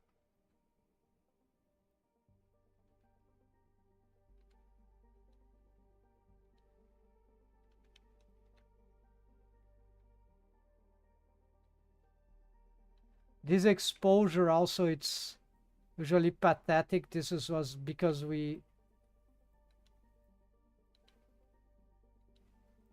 couldn't control lights before,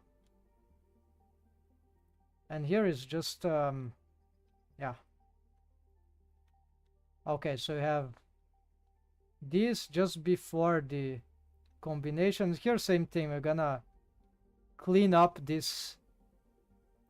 So the first, the second, okay, the first,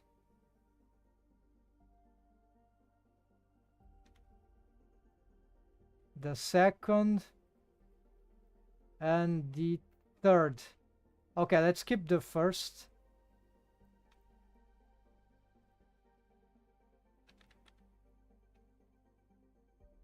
Dual compositing. So I just need the value thing. I might not. Yeah, this is would already be a dual compositing, but on top of that, I probably won't need this one. So let's see.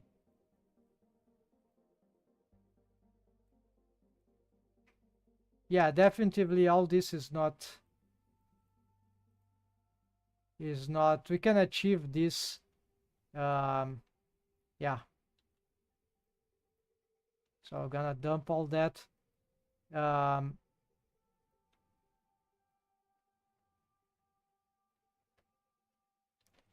At this point, it's more important to get a few more details onto interesting stuff, right?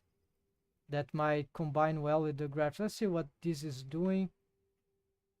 I think this doesn't interest me. Yeah, yeah. So let's dump that as well. So here it's like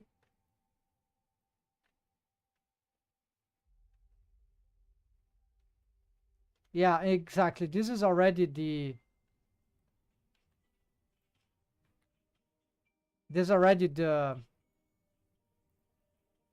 dual compositing, and here we could add more stuff.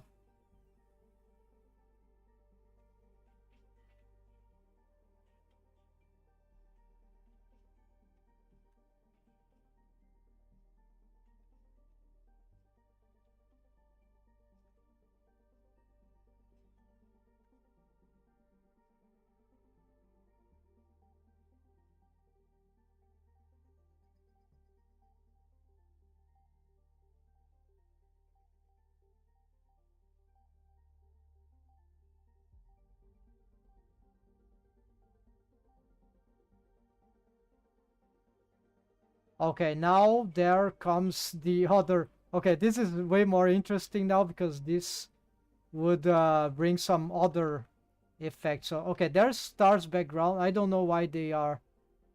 Okay, there's the glare. And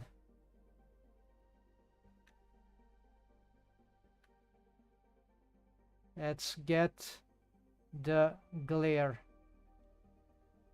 There we go.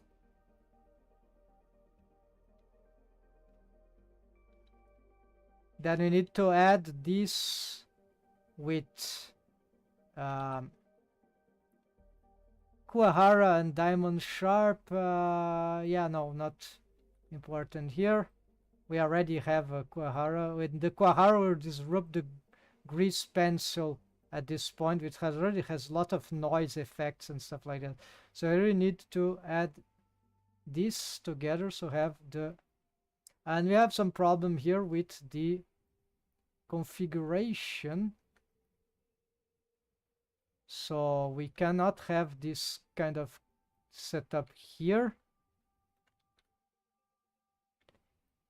So this will be different.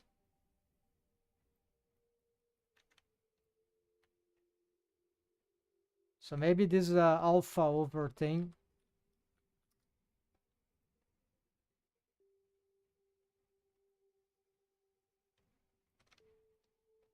No.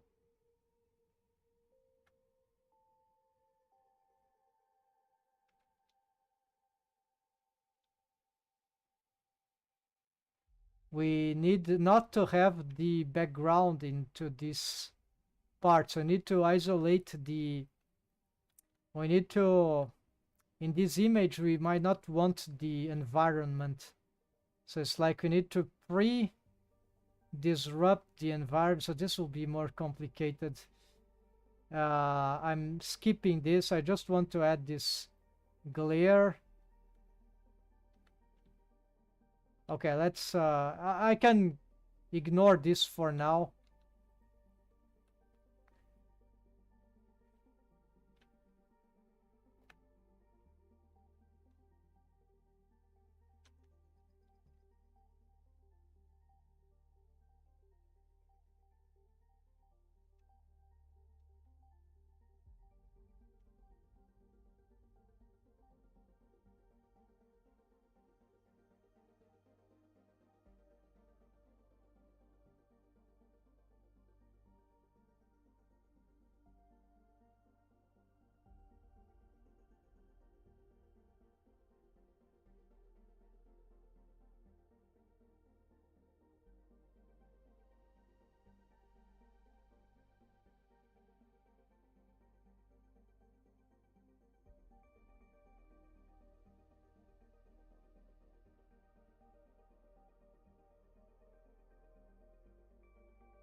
Yeah, it was working before. I don't know why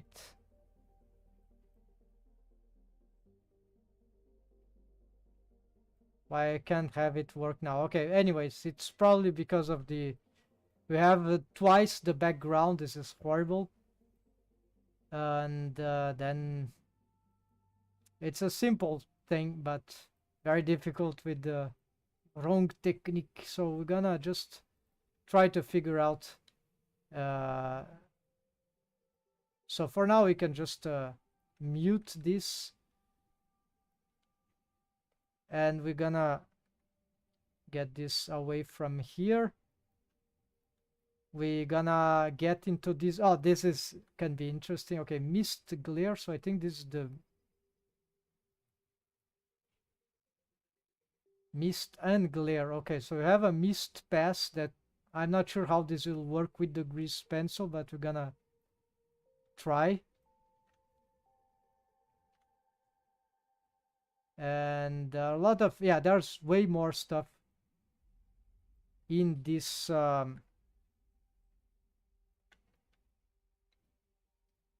here we have some very stylized possibilities, which would be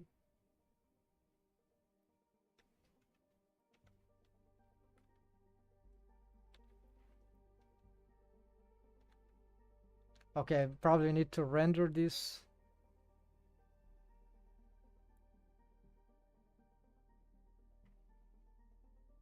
Okay, nothing is happening here special, but let's see. CGA graphics. So yeah, here essentially we have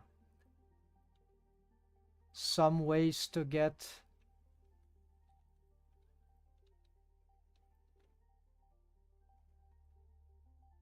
We need to switch. Yeah, here. That's what I mean. Then we have other. What is this one?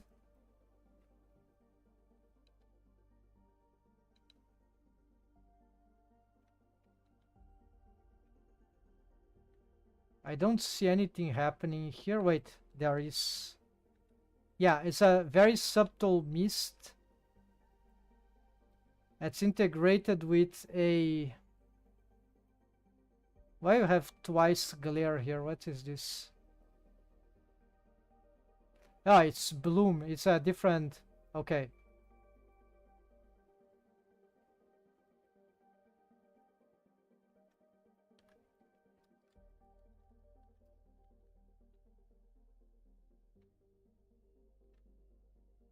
Yeah, why not?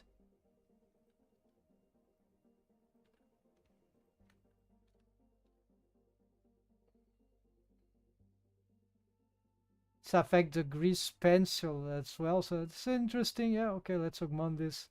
A lot of things here to investigate, right? Further, let's change this color here to.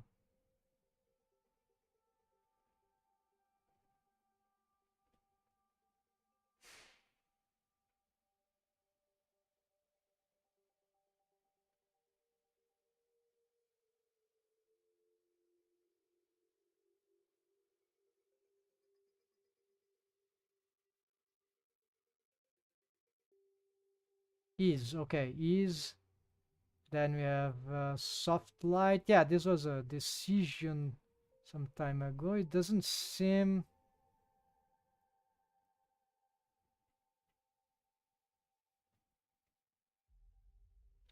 Okay, I don't really understand, but it doesn't matter. So we can play this later. Okay, here is what it is doing, of course.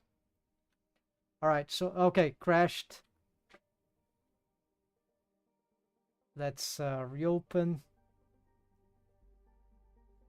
Fortunately, I'm saving all the time, of course. So let's. So okay, we can maintain this one. Um, this one is. It's a grayscale pattern for the. I think it relates to the CGA thing. Like I don't remember right now.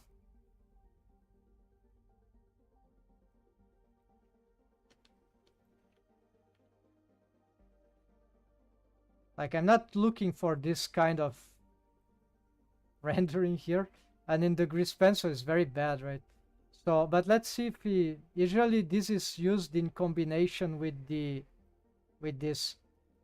Yeah, like yeah, something like that. So if we don't use this, we have another effect, right? But yeah, usually they are meant to be used in integration. So it's like actually this should be more like this, right?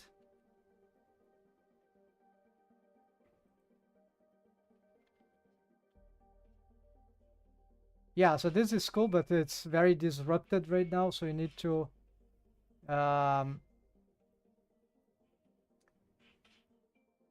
Alt J, we can leave it outside. Let's delete this one.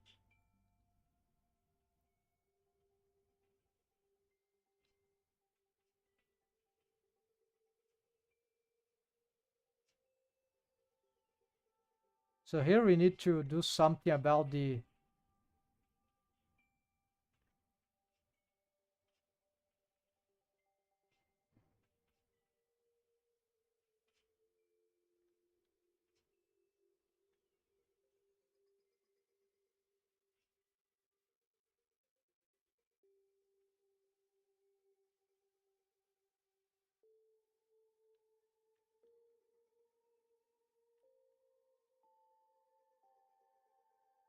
brightness of all this stuff, right? So I have other switches also to play with.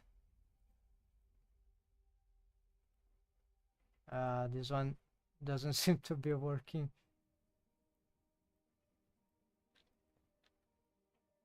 This is for another scene, of course. So it's need a lot of adaptations. Intriguing, right? So the technique here, the trick here is that when we make the things into grayscale, there are different ways to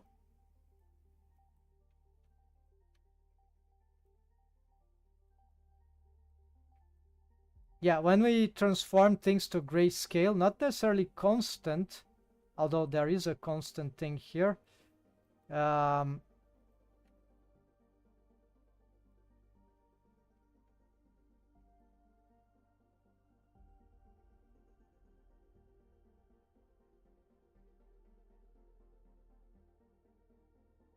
What did I...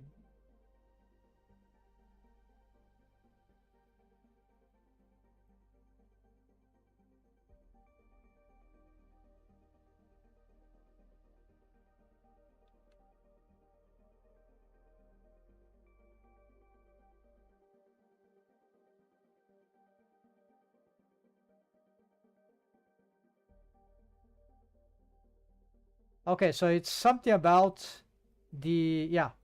when we change stuff to grayscale, separate color, there are different effects from the grayscale that we can then recompose, recompose into specific tints, and this can give some... It's better sometimes to first turn everything grayscale, like this, or here I'm picking either red, I separate color, green, blue, whichever. So I'm picking which seems to be most interesting, appealing for certain cases, reds and blues. Then I add this, and then we have this secondary switch, which might be in certain cases better than this RGB to black and white sometimes. In this case, not. In this case, this is not very nice, but then we can, of course, this is an ad, we can do different stuff. We can use mix in this case.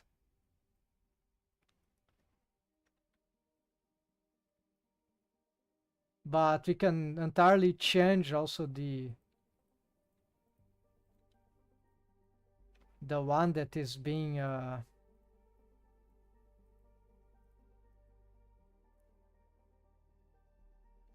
let's see. Reds are not very good here for some reason. Greens and blues.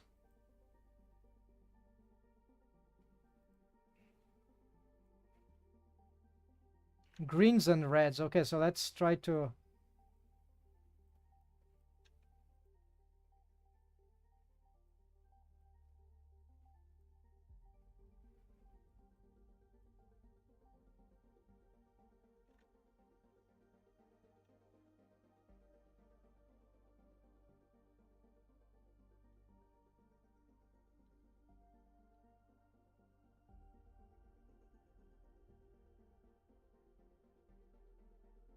Yeah, this one is still better, so I can't help right now.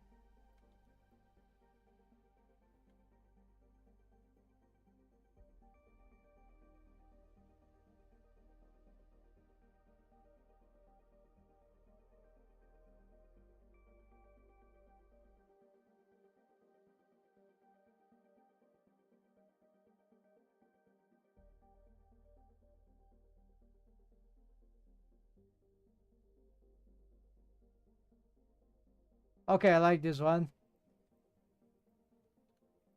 And then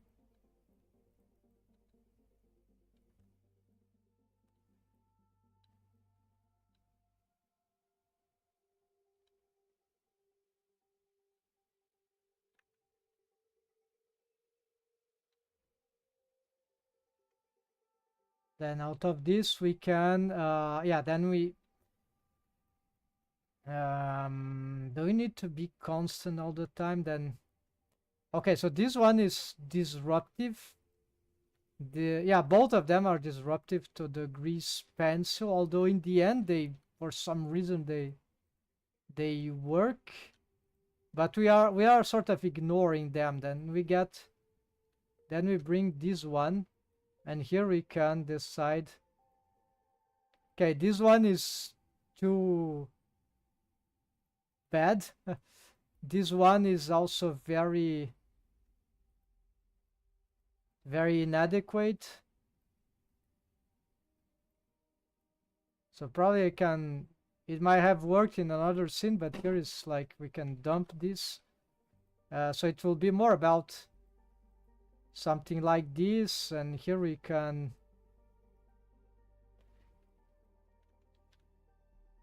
then there is this exposure that we can be useful, right?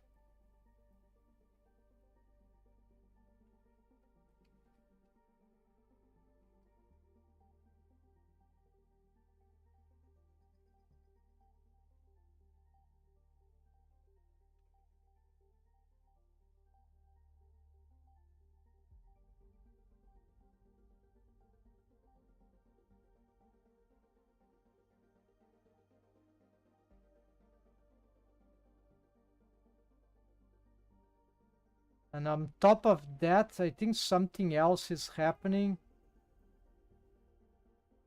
after.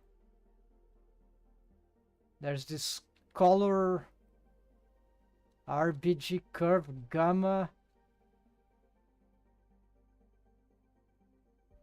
hue saturation.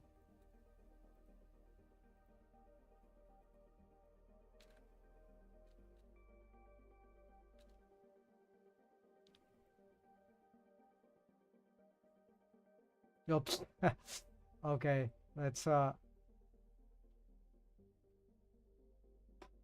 those are more like these will be like more dramatical effects, right? For certain scenes can be great, but not all the time. It can get a bit oh no, yeah, like it's gonna be cool, right? But if it's too repetitive, it can get like I prefer to have something on the basic, not so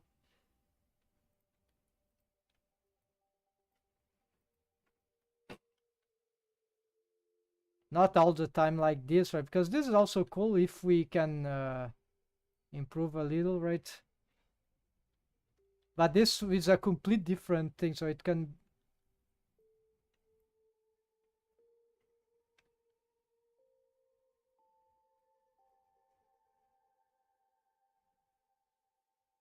like I could take forever trying to fix the yeah. So this gamma is here because yeah, even black and white. So I know now another way to make the some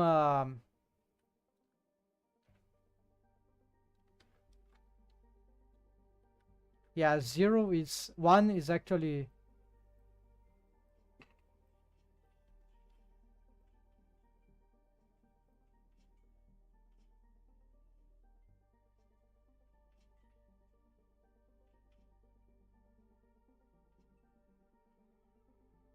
and here we have of course a lot of things that we could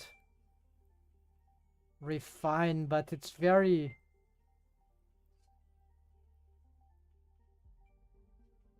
could be very hard to find something really need some practice, right?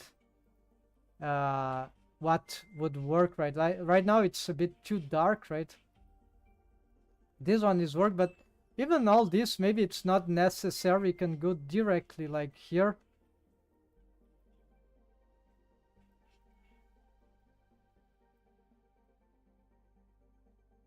But you see, doing this sort of helps. We can also mix and then recompose. These ones will be very disruptive.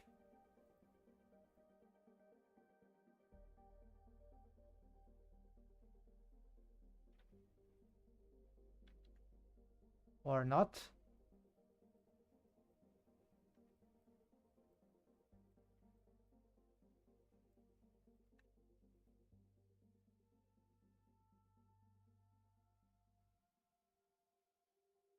They served one purpose when I had more details. So the idea here will be, instead of doing this, will be, I think, to mix, try to mix something like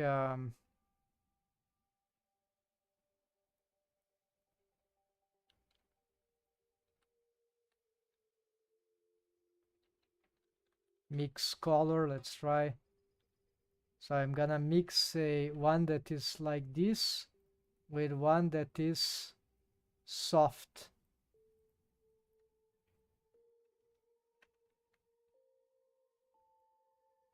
And so, for example, not mix, maybe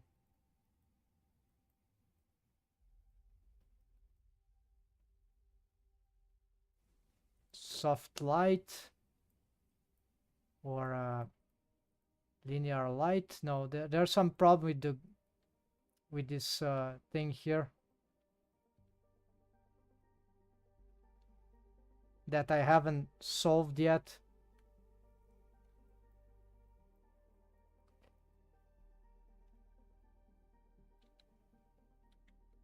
So this is a technique that I didn't have before. Now I have, so we can mix. We can do something.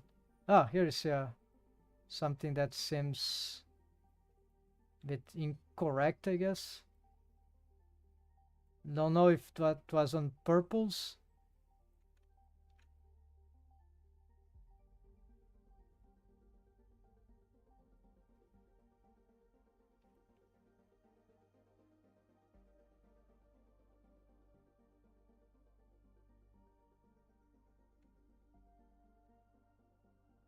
We can expand the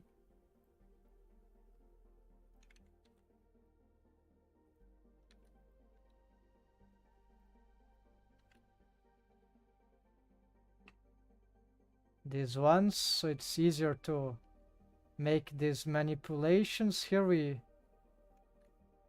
can just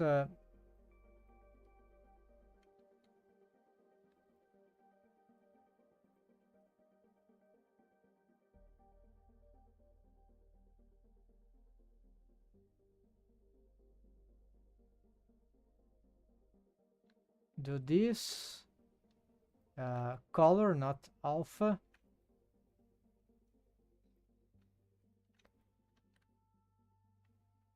Okay, so this is this, and this one is this, right? So it's more about the scenery than the character, right?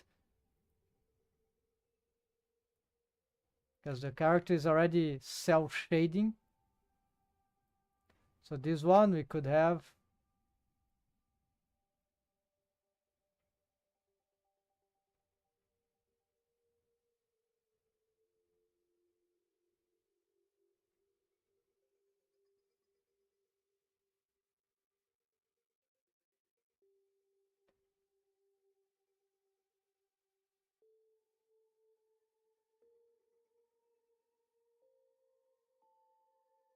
It's a bit too dark, so let's bring like here. Okay, this something like that, and then we got this.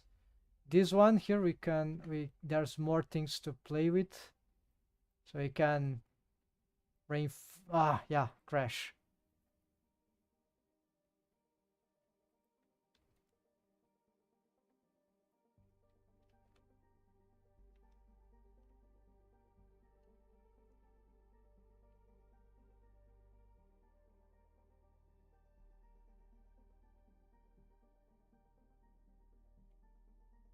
So I'm gonna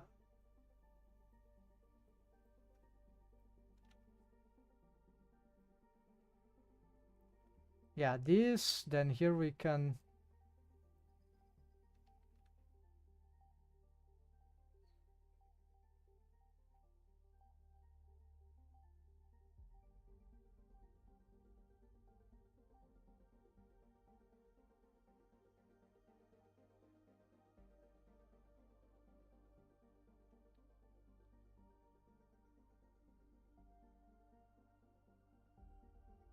And here we can just leave it. Yeah, here. Maybe just another tone here.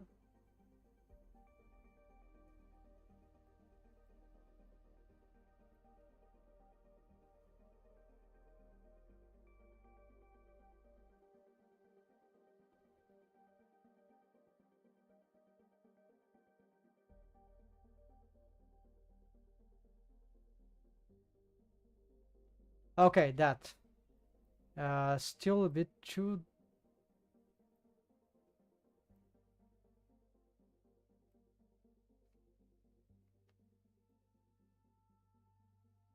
Yeah, it's a bit too dark here, this one. Let's see if there is...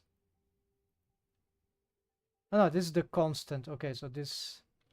Then we have this. And this, it's... And then we have this linear light, which is not very good. So we can have here multiply is too dark. So we can instead have a add. Add could work here, or maybe overlay. No, it's like a multiply. So soft light doesn't work. Linear light, no. Darken, no. Mix, so mix maybe. No, mix, no, we want something. Value could work here because it's just grayscale, right? So yeah, so we can use this, and then we can bring back this setup, and then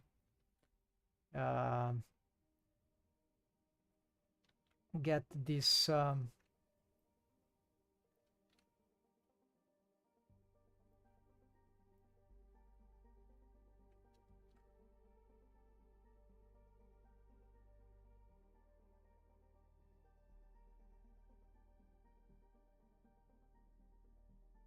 yeah, kind of crazy. And then we get yeah, so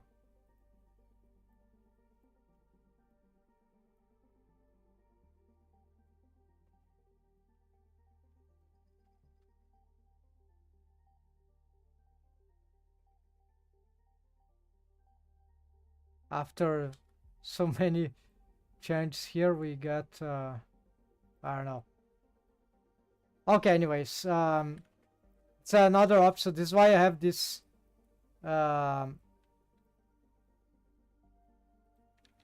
these possibilities here, but you'll need more few more tests, but it's already working. It's just it's just too strong, right?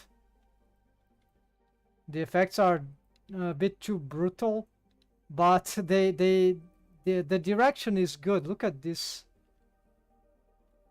Look at these details here, painterly details here. It's very interesting.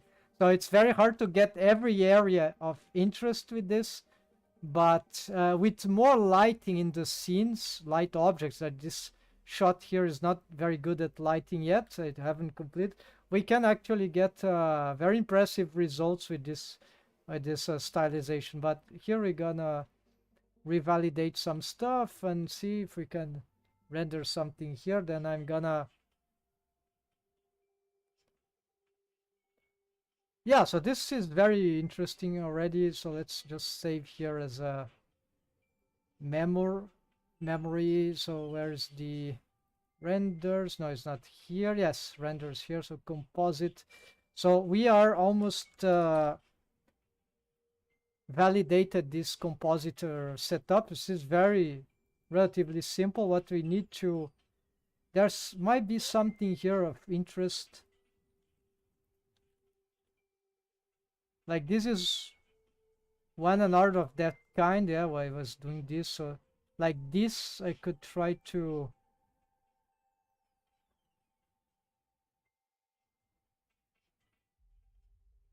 Oh yeah, we can bring this one.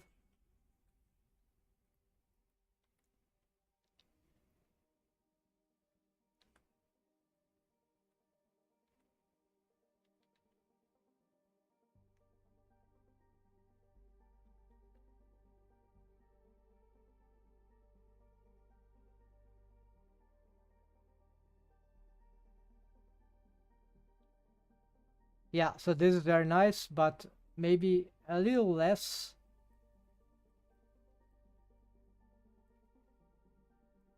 Yeah, in this case, this needs to be very subtle, or it would be a little damaging.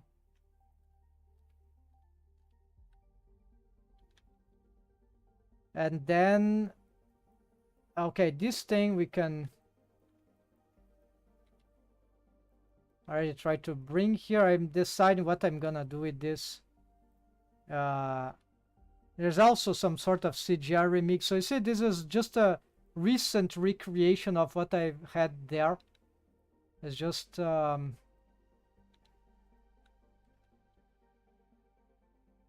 find what we can do with this. And as for these ones, here's another CGI remix. Yeah, I guess all this is not important.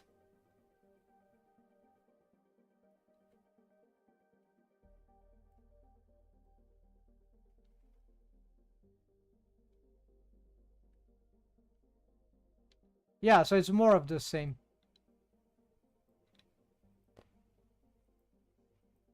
Except that, what is this one? Oh yeah, I don't know where this come from, but this is just another of these. Okay. We could try this right now and to see what they are doing from this thing. Let's see.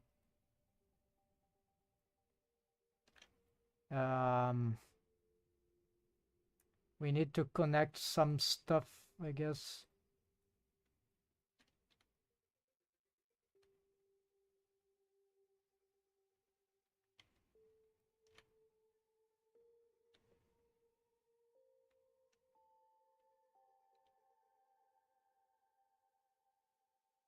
If I don't use...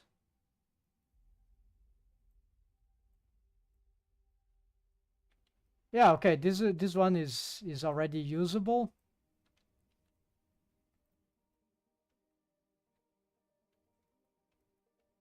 Like,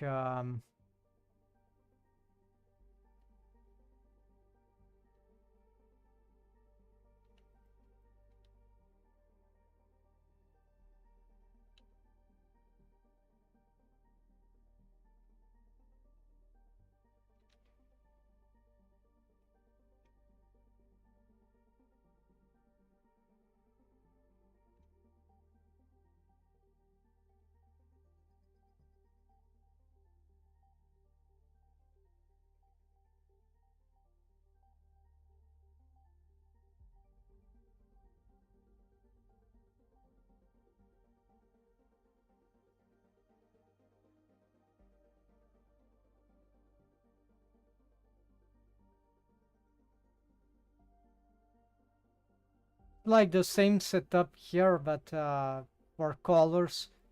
Could substitute potentially the requirements of all this. Maybe.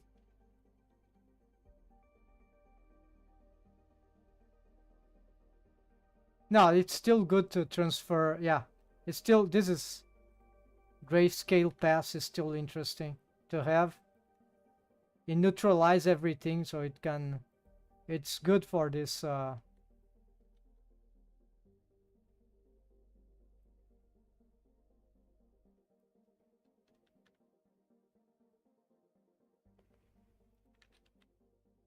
Of course, here we need some switch, like for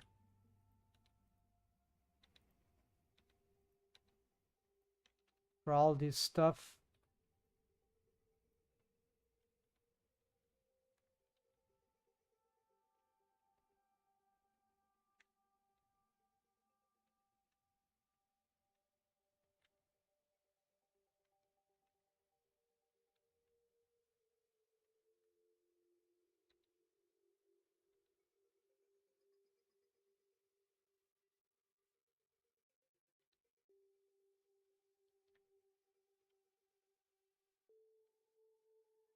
Yeah, very interesting variations here. So this is what matters here. Is good. Oh, no, crash. All right.